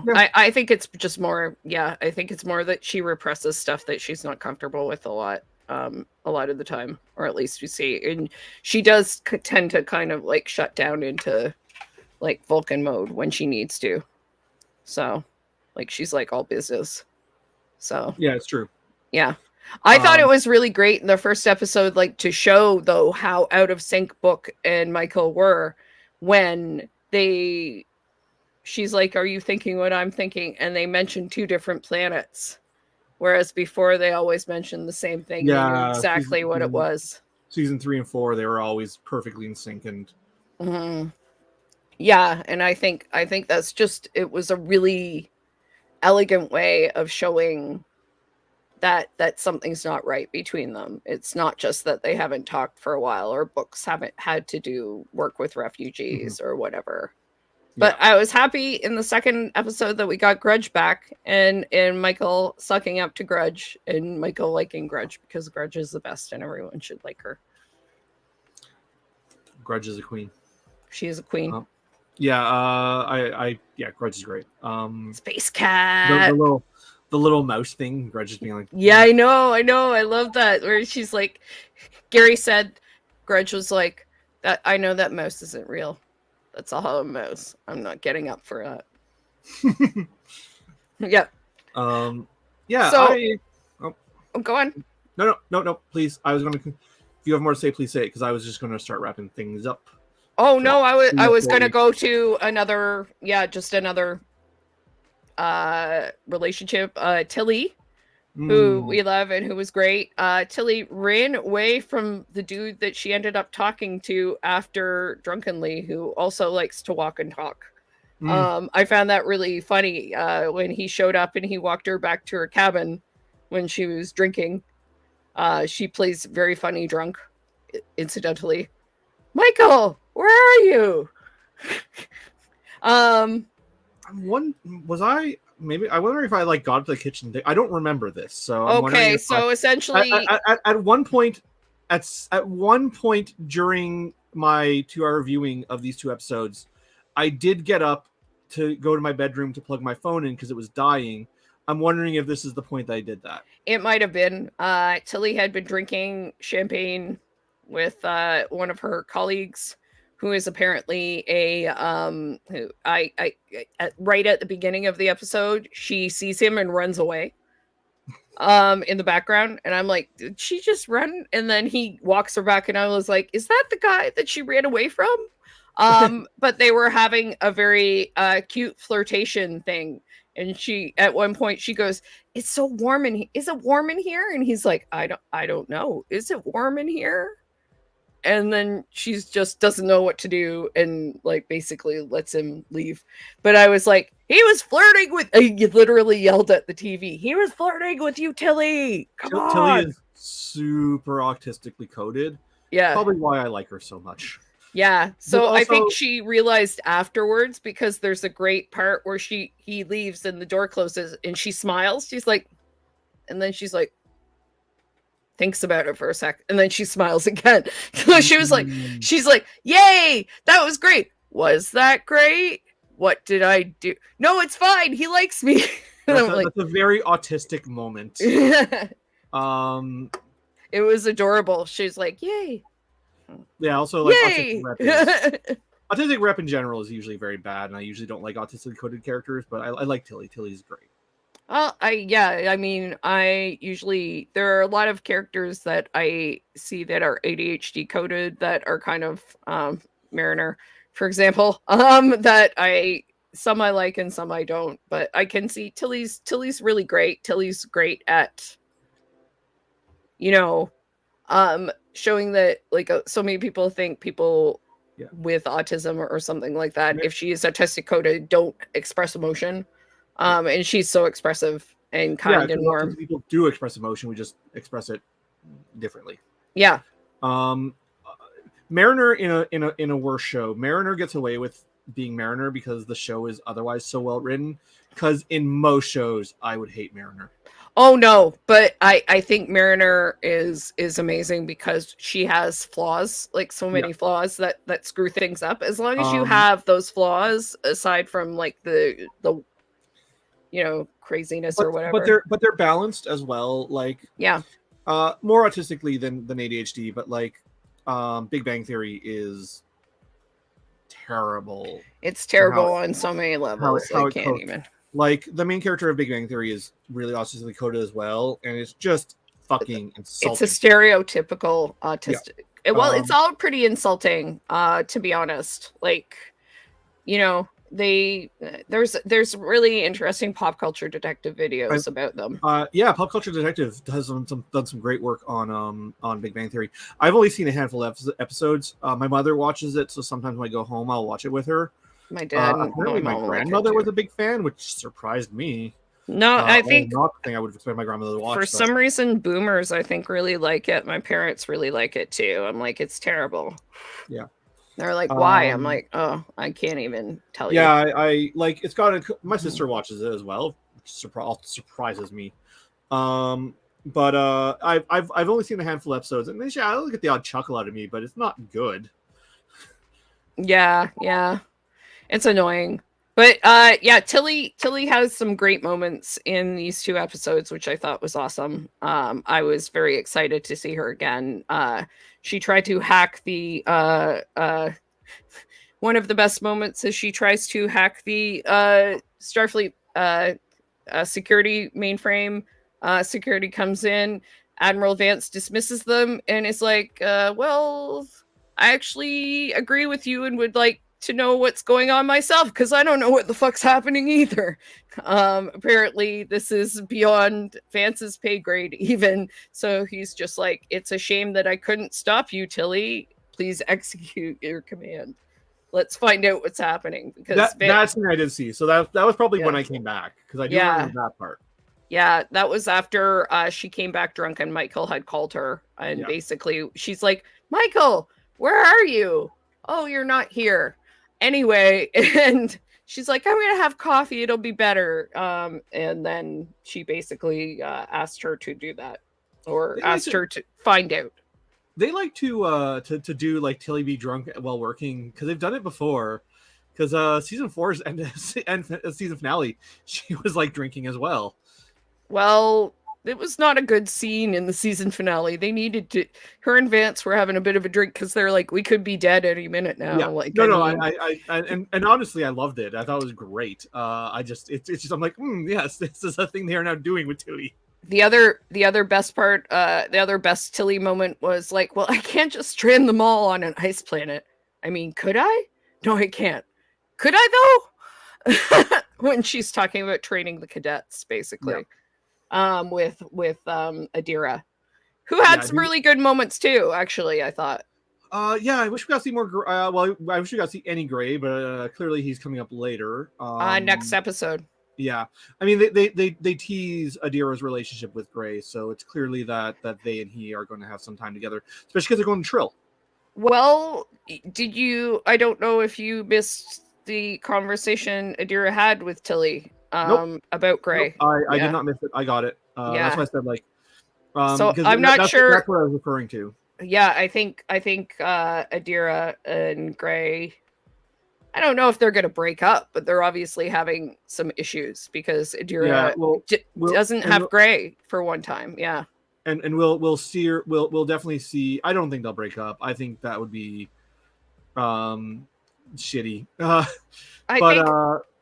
wouldn't be surprised. I wouldn't be surprised if they decide to stay on Trill. No, I don't think so. Not from that conversation. No, Adira, they said that they were without Gray for the first time in their life, and it was weird, but they really liked it. Yep. But you and I read that conversation very differently. I read it that like they might be taking a break from each other, or that Adira might have to say to Gray, like, I need some space for a little while. I do think that will happen, but I don't think they're going to break up. I think what is going to happen is I think what's happening here is that, like, because Adira has had Gray living in their head since forever, right? Yes, yes, exactly. So as a result, I think what's going to happen is that they're going to have to go through a read, because this is a massive change to their relationship dynamic. So they're just going to have to learn to live with a new situation. I think that's what we're seeing. I didn't take this as like anything grave or like they're going to break up or anything. Like, this is just them learning a new relationship protocol. I was wondering, I didn't know if it was them were going to break up, if they were going to take a break or not, but I saw that it was definitely an issue within their relationship that they might have. It's an issue, but like this show is all about, like, all of Discovery, except for maybe a little bit except for maybe season 1, but certainly by season 2, this show had become all about like examining problematic relationships and then learning how to work through them. Yeah. And I think we see that with Michael and Book. The only other thing I was thinking about with that is that since Adira and Gray are both so young, this may be an analog to, you know, your high school partner or your high school boyfriend or girlfriend, and outgrowing that. Maybe I'm looking at this too much in a meta sense, but I don't think they'll break the first 2 trans characters on Star Trek. I don't think they will necessarily, but I think they may break up for a short time, or they may take a break from each other. They're going to have a rough relationship for the rest of the season, and then they'll patch it up by the end and move to Trill. That's a possibility. Or they'll be like, okay, Adira, you stay with Starfleet and I'll be on Trill and we'll work it out. You know, you'll sort of thing. Whatever. Yeah, whatever. You're on the teleporting ship. You can. Yeah, and it was nice to see also Hugh and Stamets be Yeah. They're just good. Everything's good with them, and I'm They, like, that's good. That's all we need. That's fine. they've They can be good. they've had multiple seasons of their drama. Let them just be happy and stable. Yeah, yeah. And one of the things I really enjoyed through these episodes also was Hugh being a support for Book. Yeah, I Like realized that too. literally hugging Book when he came back on the ship. And So much hugging in these couple of episodes. It was really nice. yeah, it was really nice, but like Book's surprise at that was really I I think Book thought feels, telling as well. yeah, Book feels he betrayed them, and he's surprised to be accepted. Mm-hmm. It so warmly, I think, is the other thing. Like other people were just kind of there. They didn't say anything one way or the other, or they greeted him. But Hugh was like, "I'm glad you're here, and if you need to talk, buddy, I'm here for you because that's my job. But also, I'm your friend. Yeah. Right? Like it was cool. I like Hugh so much. I liked Hugh referring to his Abuelita. That was cute.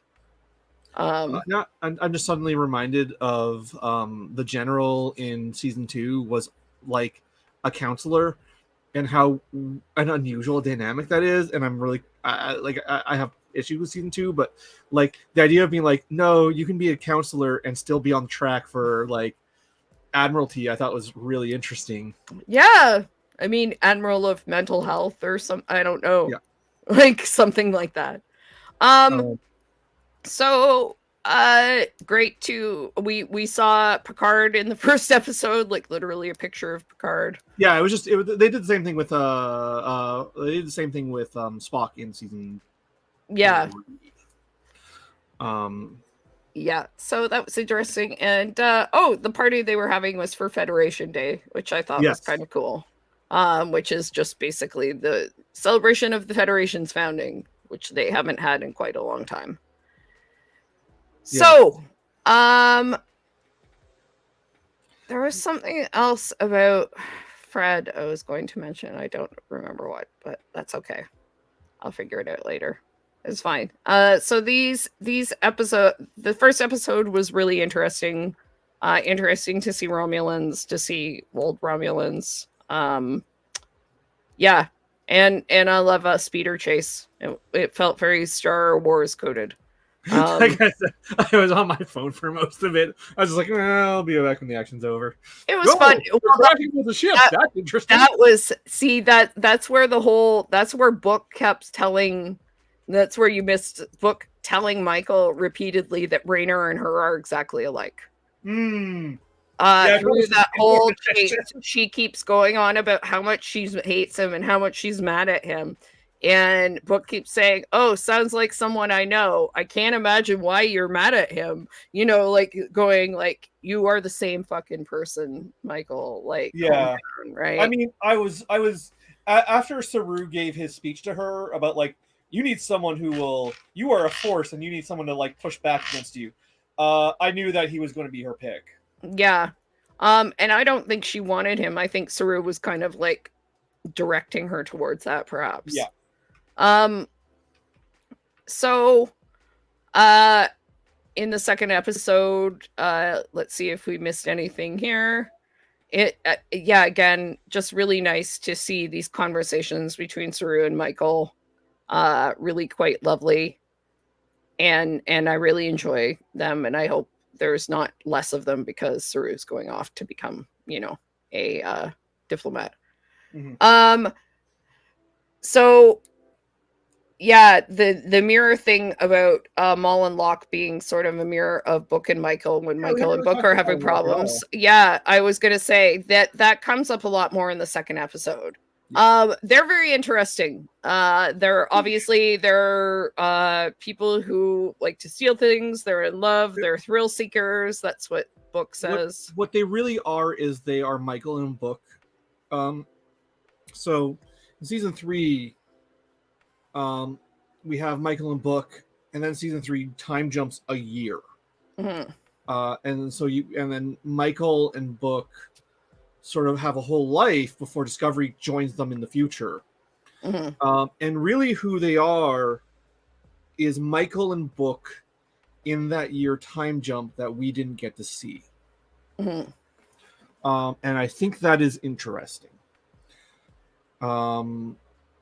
Also, she is also like not the woman fuck Mull Maul. Maul. yeah, Mull is that's right, Mull, because it's like Melinda or something like that's her real name. She is like tied to Book's past. Mhm. She is the Exactly. daughter of the person who trained him in crime. Yeah. And her name is Boleyn. Yeah, she's a daughter of Cleveland Booker the Fourth, his mentor and namesake, which means she has probably problems with Book too, because her dad left her somewhere, but had time for a book, right? Right, and also like they're sort of like these new villains. They're very Bonnie and Clyde. They're also sort of black boxes at this point. We know that they want this relic that like shows that all races in the galaxies are connected together. Well, progenitor race. It's not just shows it; it's allows you to create life. Right. Because this is the code that they use to do that in the first place. Although the Genesis device already exists, but let's not get too hung up on continuity. I think it's to create specifically like humanoid life. Yeah, and the Genesis device is just to reboot a planet, right? And Genesis, like Shields of Tomorrow is not officially canon, but my brain thinks it is. Oh, okay. And Shields of Tomorrow is all about the Genesis device. Okay. Shields of Tomorrow, I think, is canon with the video game, but the video game is its own separate canon. Okay. Well, in any case, within this continuity, I imagine the Genesis device just reboots a planet, and the progenitor, whatever, does this, and it was kind of cool because when they went down to the planet, they had to figure out puzzles and figure out clues, and they found part of the clue under things that they're putting together a key, and Maul and Locke didn't find all of the message. That was kind of fun. That was. I did like the fact that they got a one up on Maul and Locke because they took more time to investigate. I thought that was fun. We didn't talk about the graveyard planet at all, which I thought was even though it's just shit talking action scenes, I actually was like firmly gripped for that. That was really cool. Yeah. Because it wasn't actually about the action. They were under suppressive fire, but it was like, we might die. We have to address relationship issues. Well, it was also they scienced their way out of it again. Raynor came in and was helpful in doing that, even in just being like, look, think about differently. And Raynor lost me at the trial and regained me with that scene because I was like back on his side when that happened. Yeah, that was a great scene for him where he's just like, he shows up. He says later in the middle while he was having a break from being berated, to where he's hacked all Federation communication channels so he can listen on what's going on, and then drops in and basically tells Tilly and Adira that they need to look at things like not like 32nd century scientists, but like whoever built the planet is. Yes, you need to view the technology with historical context, and that was really helpful because they were kind of spinning their wheels for a minute there. And then he was gone, and I said he's like Batman. He really is. So it works. He really is, because he just wanders off on his own all the time. He speeds ahead. He does what he wants. He's very Batman. So that was super great. There was a lot of cool science stuff, and it was I love the idea of this like mausoleum planet and like protecting it so people didn't. And one of the things I mentioned, those dead aliens, those were just Batarians. Those were just the Batarians from Mass Effect. I was like, instantly I was like, that's just a Batarian. I quite liked I thought actually the hands might be from dead things or things like the statue was going to rise up and chase them. So I was glad it was just drones. But I'm going to show you a picture of a Batarian because I know you haven't played Mass Effect. It Okay. looks exactly like those aliens. Oh, cool. Well, if that's what they looked like, I assume so. But uh uh I had a point and was trying to get oh god damn it. One of the things I really enjoyed about that was it'll come back to me, I'm sure. It's fine. What were we talking about just before? I was just talking about how the aliens Batarians? attack like Batarians, yeah. Yeah, before that. I was talking about how much I appreciate that scene, and because it was an action scene, but there was a lot of character moments in it, and it held my attention because of those character moments. Yeah, they science their way out of it. Rainer, blah blah blah. It really reminded me of there's a season 1 episode of TNG, right? Where Picard and Riker and I think Crusher. It's been a while since I've watched it. I might be wrong about whom. Mm-hmm. Are caught on a planet that is being monitored by a drone, and they have to like science their way. It really reminded me of this one particular episode of TNG. Well, there's a lot of kind of tiebacks, so it's possible it was kind of a shout out. What I was gonna say, sure. I was sort of like I'm like this could go either way. This might be intentional, it might not. What I was gonna say is that one of the things I noted was when they got to this planet, Michael had said, we need to be respectful and ensure that like only the two of us should go down, no more people, and we need to make sure that we're respectful because this is like a sacred place. And the aliens are like, we're just gonna blow this place up. Well, I mean, but I really enjoyed that. Like I said, this is the first show that started to treat things like that in Star Trek. Yeah. And I said, like, that's why it's really important. It set the tone for how these things went. And I'm like, it's a very different way of looking at things and looking at your ability. Like, just because you can travel through space and teleport somewhere doesn't mean that, you should necessarily, unless it's absolutely necessary. And you should try and disturb as little as possible.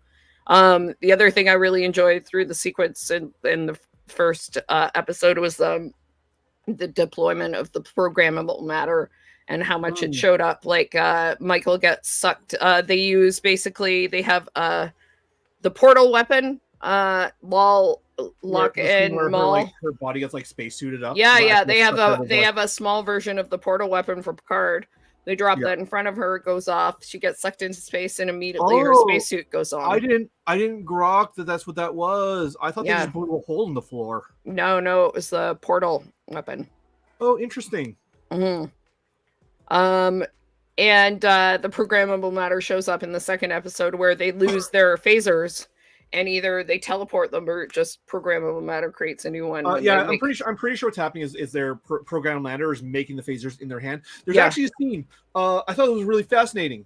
Right before when they're still on the Romulan ship, there's a scene where Michael takes her phaser, which is a one-hand phaser, and turns it into a sniper rifle. Yeah. I was like, what? And then it happened so fast, and there were so many other things going on. Like, I forgot about it, but I was like, what? She just like barrel, bam, bam, bam. Yeah, that was super cool. And she tried to talk Locke and Maul down first, which I thought was great, because that's what Michael does. So what do we think is going on with them, those two? No clue. No clue. They're black boxes. I have no idea. I have no other than this like tie to other than Maul's tie to Book. No fuck clue. They seem they're such black boxes. Like they're really unusual as Discovery villains. I like them, but they're sort of. Remember I was talking about how this has like a different character than previous seasons Discovery. They're the main reason why this feels so different. They don't feel like previous Discovery villains.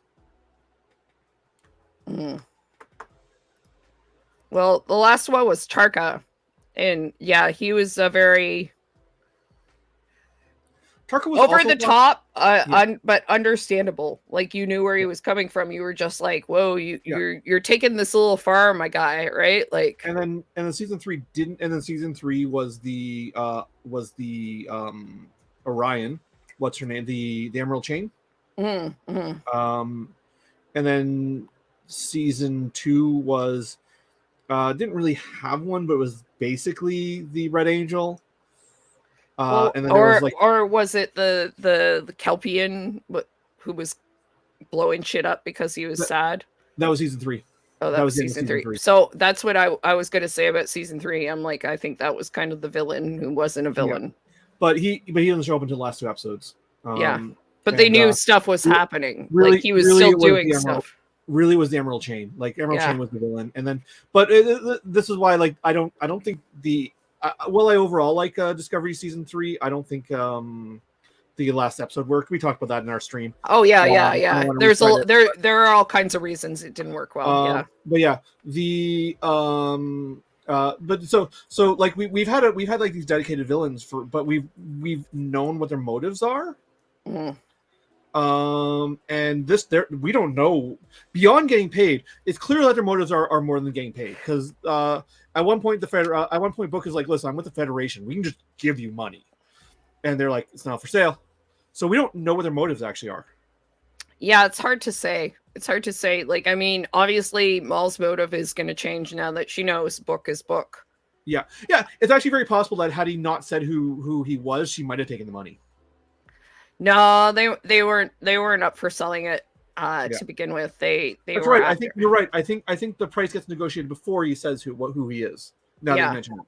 Yeah, they start discussing it, and he says it right before. He says all you have is each other. Yeah. And then yeah, basically he So, tells Book, yeah, he tells them who he is, and she is not pleased with that. yeah. Essentially. And like a well-acted scene, you can instantly see she's angry.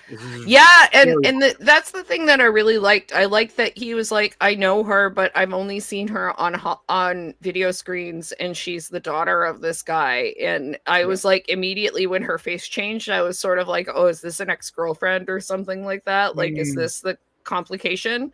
But I don't think so. Yeah, I caught her being angry right away, but I was like, well, that's weird. I didn't start theory crafting. Well, I was immediately like, oh no, she knows him. Is this an ex? But then I'm like, oh no, it's more complicated than that, because he says basically when he figures out who she is, that she is like the closest thing he has left to family.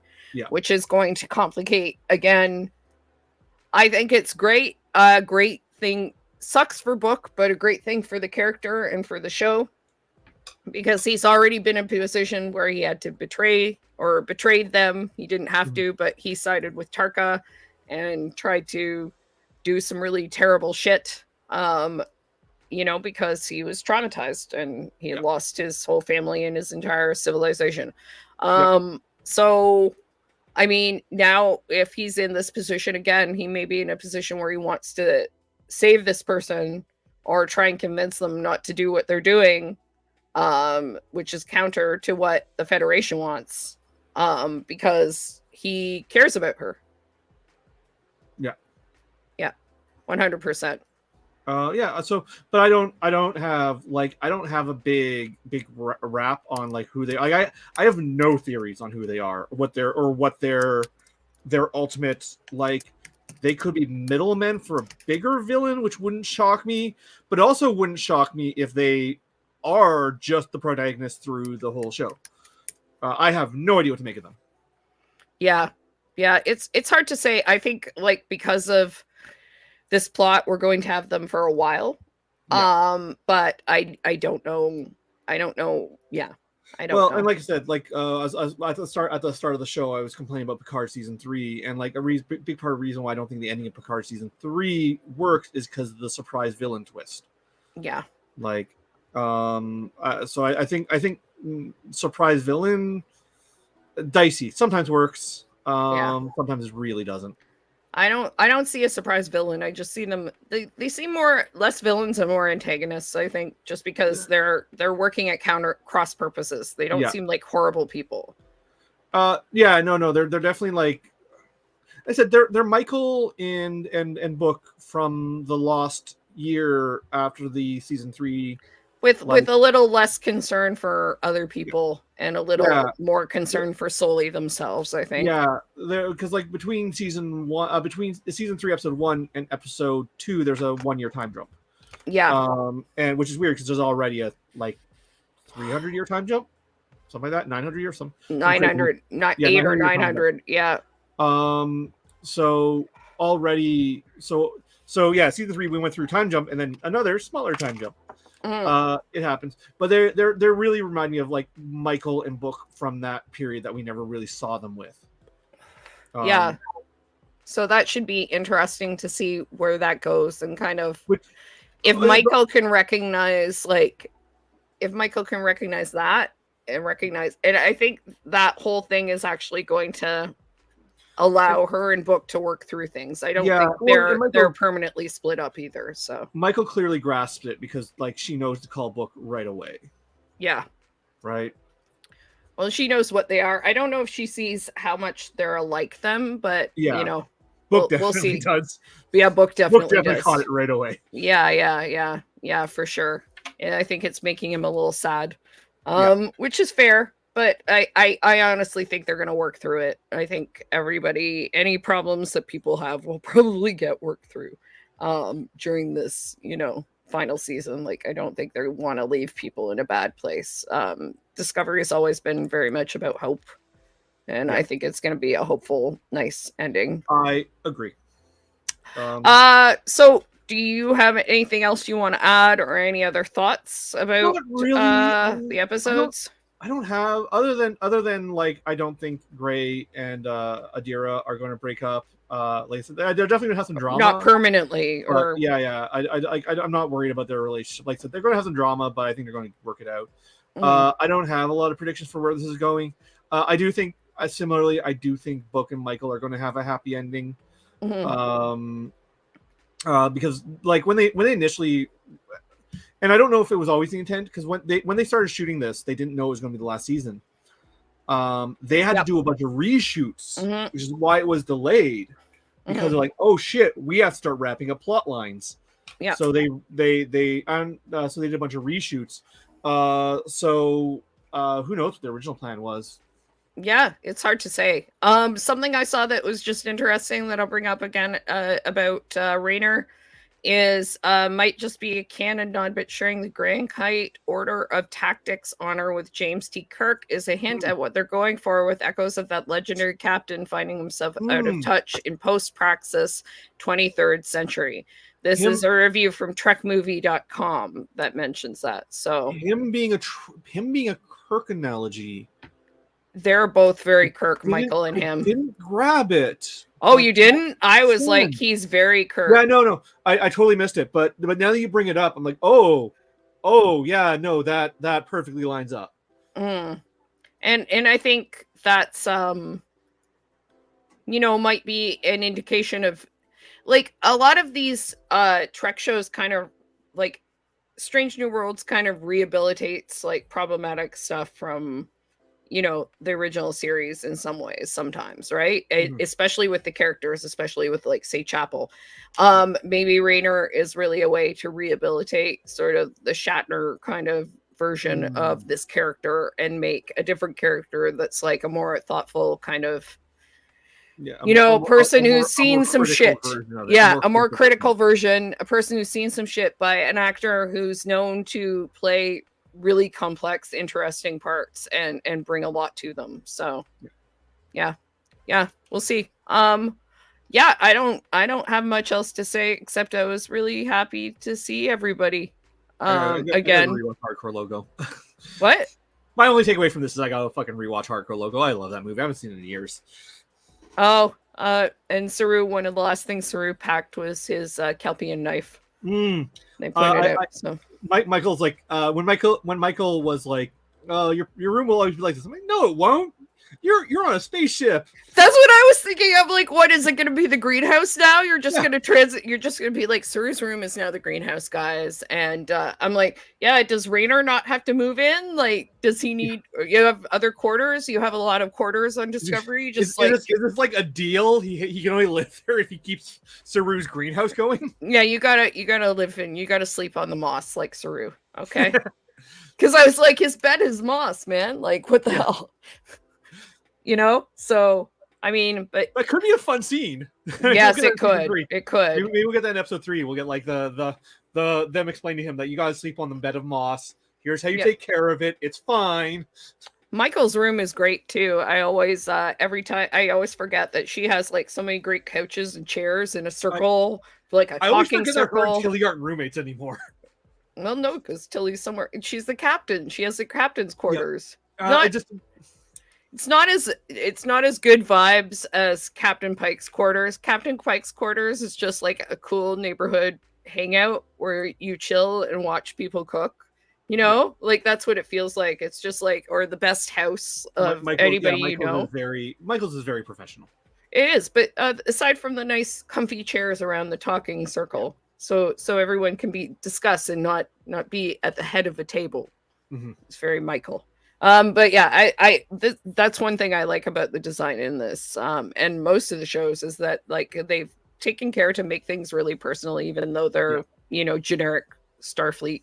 Like Tilly has a blanket that is like almost just a few shades darker than her hair on her bed, and I was like, oh yeah, because she loves that color because it's like her hair and reminds her of her. And it's fuzzy and warm, and I'm like, yeah, that's a Tilly blanket. Once again, Tilly's fuzzy and warm. That's Tilly's thing. So reflect that in the decor. I've always loved. This is another thing. Like once again, like when I complain about the earlier seasons, it's only the writing. Art directing has been on top notch since the go. Acting has been on top notch since the gate. I just think the earlier episodes have some pacing and writing issues. But everything else has been firing on all cylinders since the start of this show. Yeah, I really enjoy it. And I'm really interested to see where it's going. I have no idea either because I'm sad it's not getting 7 seasons. I'm sad it's not getting 7 seasons. Me too. They did mention Beat Enterprise by 1. By the way, they did mention Orion's regrouping, probably their interval chain, and Sabrine infighting. So and something about a Tellarite compliment, which I thought was very funny. But out of those, I don't know if any of those will show up as an issue, but quite possibly because it's the final season, so there might be resurgences of past plots at some point. For maybe if they're planning on keeping this era going with a separate show, like maybe if the Starfleet Academy show is set in this era, they'll set up some of that for conflict for that show, but I don't think we'll see a lot of that. I think they'll focus on the main plot. I don't like where previous seasons of Discovery have failed has always been in trying to do too much, similar to Picard. And I think they're starting to learn the lesson that, keep things focused on a main plot and then do some character work. Yeah. I hope we see. I have a feeling that they are really setting up Tilly to run Starfleet Academy. So I'm really hoping that we're going to see a little bit of that setup and some of the cadets that she was working with before. We'll never see it, but I really want a Discovery season 2 Klingon spinoff. That would be great, but you're right. We'll never see it because too many people hate those Klingons. But like Game of Thrones, but with that cast and that like vibe. It was very Game of Thrones. Like honestly, like I really love. I'm like, wow, Klingon Succession. What's happening? This is great. It was Succession like way before Succession came out or ended. So it's 11 p.m. I don't want it's after 11 p.m. I don't want to tie it too long. But I didn't want to say like that is one show. Star Trek. I know you'll never make it, but make it. I want it.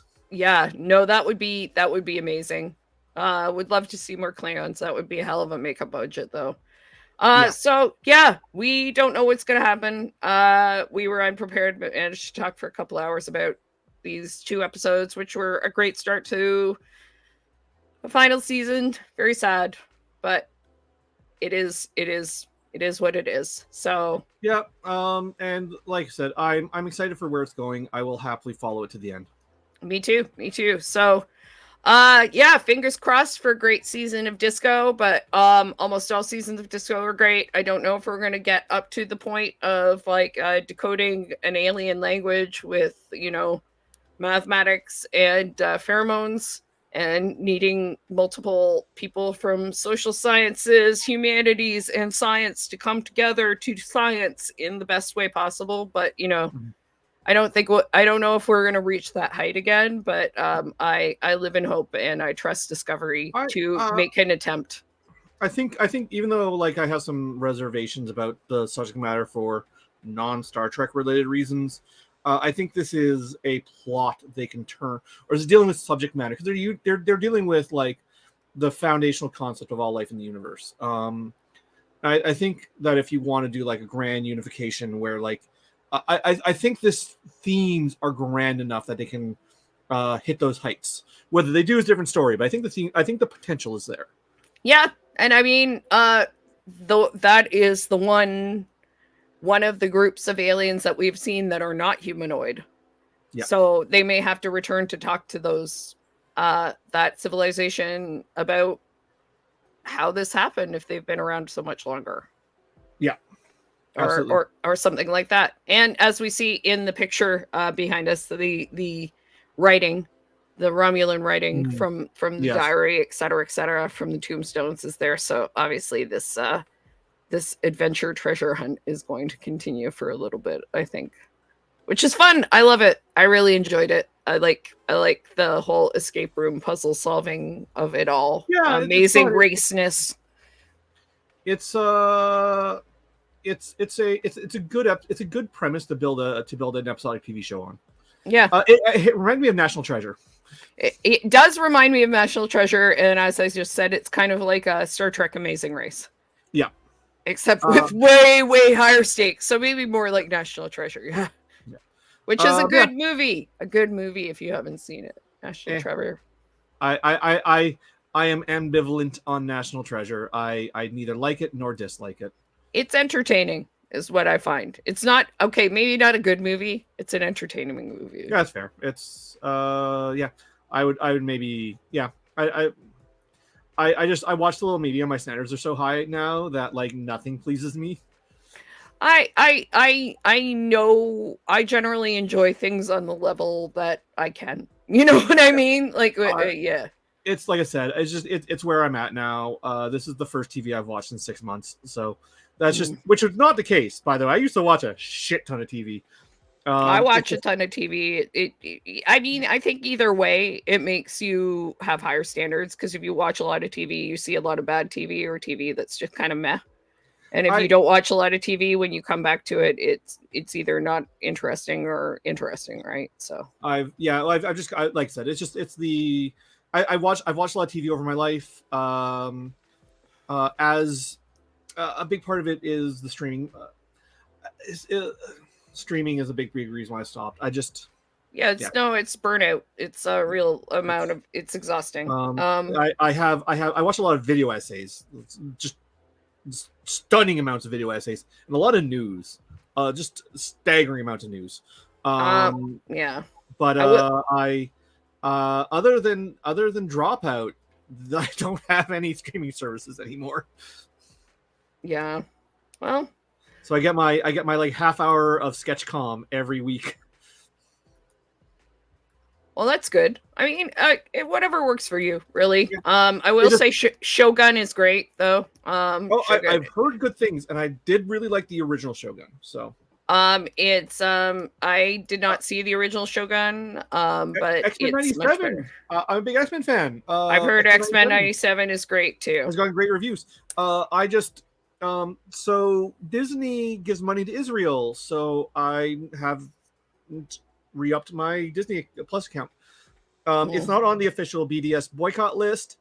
I might pick it back up again. I'm kind of whinging on it. Also, I'm going back to school, so like I thought you had my Disney Plus account. they don't do password sharing anymore. Oh, They got rid of okay. password sharing. Okay. So Weird. I don't because I haven't for months because they got because they got rid of password sharing for a very, very brief period. I had my own, and then I just canceled it. Yeah. Well, that's annoying because Um, Netflix cracked down on that too. Everybody did. Yeah. um, But speaking of the war briefly before I go, I just thought I'd bring this up. I saw this earlier today through or yesterday from a friend, Audra Williams. If you're interested in doing something for Gaza and Palestinians and are feeling like there's not a lot you can do or feeling kind of, um there's not a lot you can do or helpless, there is this ability to, let me just finish this and I'll get back to you. There is a site, it's up here, gazaesims.com. If you have some money, there are a number of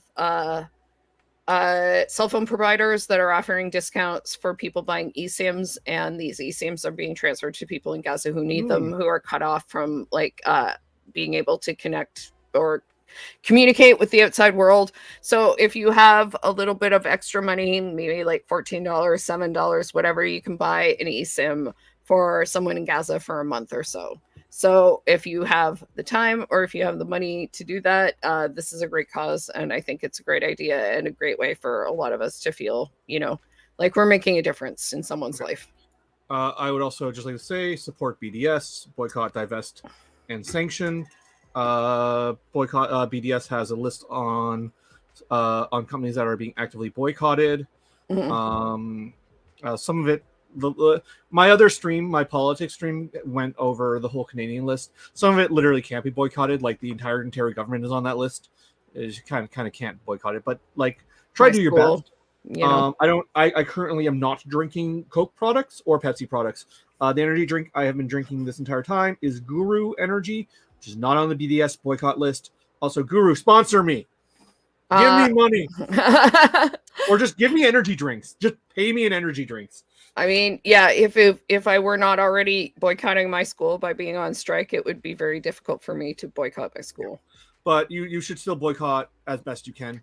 Yeah. If you want to know, What? who not to support, BDS has a list on their website. Also, Yeah, if you look for BDS Canada.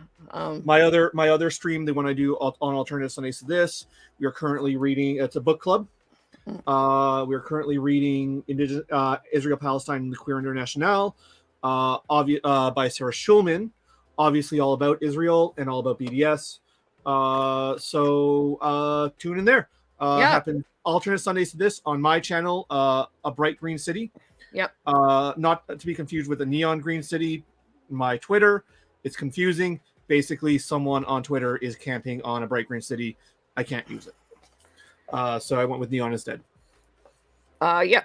No, exactly. And definitely check out Green's other stream. It's a great stream and super interesting. Here we go. And if you want to do the reading, this is the book we're reading. Come join our chat. We're not a particularly big stream, but we do encourage people to do the reading and come talk about the book with us. Yeah. I don't have that was just our Twitter. I thought there was more. That's okay. In any case, and we have a ticker from when we thought that Discovery was going to be in early 2024, but I mean, I guess sort of it is. Yeah. So I think that was about all. Yeah, I think so. But for sure. I was gonna say, yeah, McDonald's is buying back all of its franchises in Israel. So I mean, that is proof that McDonald's, it certainly looks like they're going to divest from Israel. Good. Well, no, they're not divesting. They're buying back their franchises. But it looks like they're buying back in order to divest. Yeah, in order to or at the very least stop. If they're not going to leave, they're at the very least stopping what the franchisees are doing, which the controversy was giving free food to, the army. Right. I can't boycott McDonald's. I already don't eat there. But yeah, but I mean, the people who have made a big deal about that, and Starbucks has made some statements to try and back off certain things as well. So I mean, I haven't been to a Starbucks in forever now. So yeah, it's definitely something that people are paying attention to. I drink Guru and Ghost for energy drinks. I don't buy Rockstar. I don't buy Monster. Mhm. And I drink Fago for, even though Fago is Jewish owned and kosher, it has no financial ties to Israel that I'm aware of, and it is not on the BDS list. Mm. Well, I'm sure it would be there if they decided that. Yeah, they did their research. And it may even have, but it just may not be like enough financial ties. But it's not on the boycott list, so I've been drinking it. Well, also, like, Israel is losing population is actually not particularly highly supported by the world's Jewish population, which is something we go into in my book club. So it's 2 natives and one Jewish host. So it's myself, I'm Metzi, my co-host Atosha, who's Lakota, and we have a guest reader who's Jewish because this book has so much to do with Jewish identity that we want to bring a Jewish reader on. So anyways, tune in there. We talk more about all of this. No, and it's important to recognize that. Important to recognize not everything that's happening is Israel or Gaza right now is supported by everyone there as well. We just don't hear about it. Yeah. So the fact that Fago is Jewish owned is no reason. Like, I've gotten some pushback on this. The fact that it's Jewish owned is no reason to boycott it. Jewish identity is not synonymous with Israel. They could be anti-Zionist Jews. Yeah. I know 100%. I know nothing about the owner other than the fact that it's a soda that is kosher. Yeah. I know nothing about Fago either, except for Insane Clown Posse loves it, and all of their fans drink it. It's also delicious. It's actually really good. Like, I don't like their cola, but their fruit flavors, like their pineapple, is really just generally good. Best pineapple soda I've ever had. Yeah, I think the Fago that most people with ICP drink is like fruit punch or something like that. So story checks out. Yeah. All right. All right. Well, we're at the 2-hour mark, so we should probably sign off. Yeah, I just want to say thank you to everybody who's been watching. We hit like in the 80s at one point between Twitch and X, Twitter, and Facebook, et cetera. We're at 73. I don't know if that's people still watching or what, but if you are, like, we appreciate you so much for listening to us ramble about Star Trek, watching us ramble about Star Trek. I should talk to you about how much you pay for this service, because I don't pay for it, so I'm only allowed to stream on one platform. The ability to multi-stream might be worth some cash, although I make no money off my stream. Yeah, well, I mean, we'll talk about that off screen, do any of us, but yeah, first time streaming on X/Twitter, so that worked out well. Thanks to everybody for checking this out. We'll be back in 2 weeks, assuming that everything goes okay, and assuming that even if I go back to work, I'm sure you being on strike changes things, so that might change our dynamic. But for the time being, we are planning to be back in 2 weeks, and I have my book club in 1 week. Yeah. In 1 week, go over to A Bright Green City and check that out. And solidarity with QP 3903 out for we're on our 7th week out. The union makes us strong. Yeah, it does. It does. And I'm glad to be part of York's union, to be honest. So yeah. All right. Well, thanks so much, Green. It was great to talk to you again. As always, live wrong and expire. Live wrong and expire, man. That's the way to do it. All right. Thank you, everybody. You all have an awesome night, an awesome weekend, and a great start to your week. Enjoy the eclipse tomorrow. Don't look at it with glasses. I will be at work. Well, I mean, to everybody, but I'm in Toronto, so we'll get most of it, and we just won't get the full. We're still going to get the eclipse. We're just not going to get the full total eclipse. It's like a little disappointing. A hair too north for it. Well, given Niagara has declared a state of emergency, I'm not trying to. I got a bunch of friends who are going to Niagara to watch this, so we'll see how that goes. They should not do it. They told everybody not to go. They've got over 1 million people coming, and wow, really? All right, well, I'm gonna hop into a chat with those people. And they've got like all the e-bikes are booked. Okay. All the hotels are over $1,000 a night. I don't think anyone I know who's going is spending the night. I think they're going. Oh no, Toronto, right? They're going to drive down. It's just going to be obscene. Like, I'm not even. I was thinking of driving even just to like Hamilton. No, all the cars, all the commune auto cars in Toronto are booked. Like It's not happening. Yeah, I just can't afford to pay. I just can't afford the day off work. Like, Yeah. not with me going back to school and all that. Although my classes are once a week and not that expensive, but still. Yeah, no, it's still important. It's still important to right. maintain that. But anyway, all right. Thank you all. Cheers. Have a great night. Have a great rest of your weekend. Cheers. See you in 2 weeks. See you in a week on Green's channel. And have a good night. All right. Take care. Have a good one. Everybody. Bye.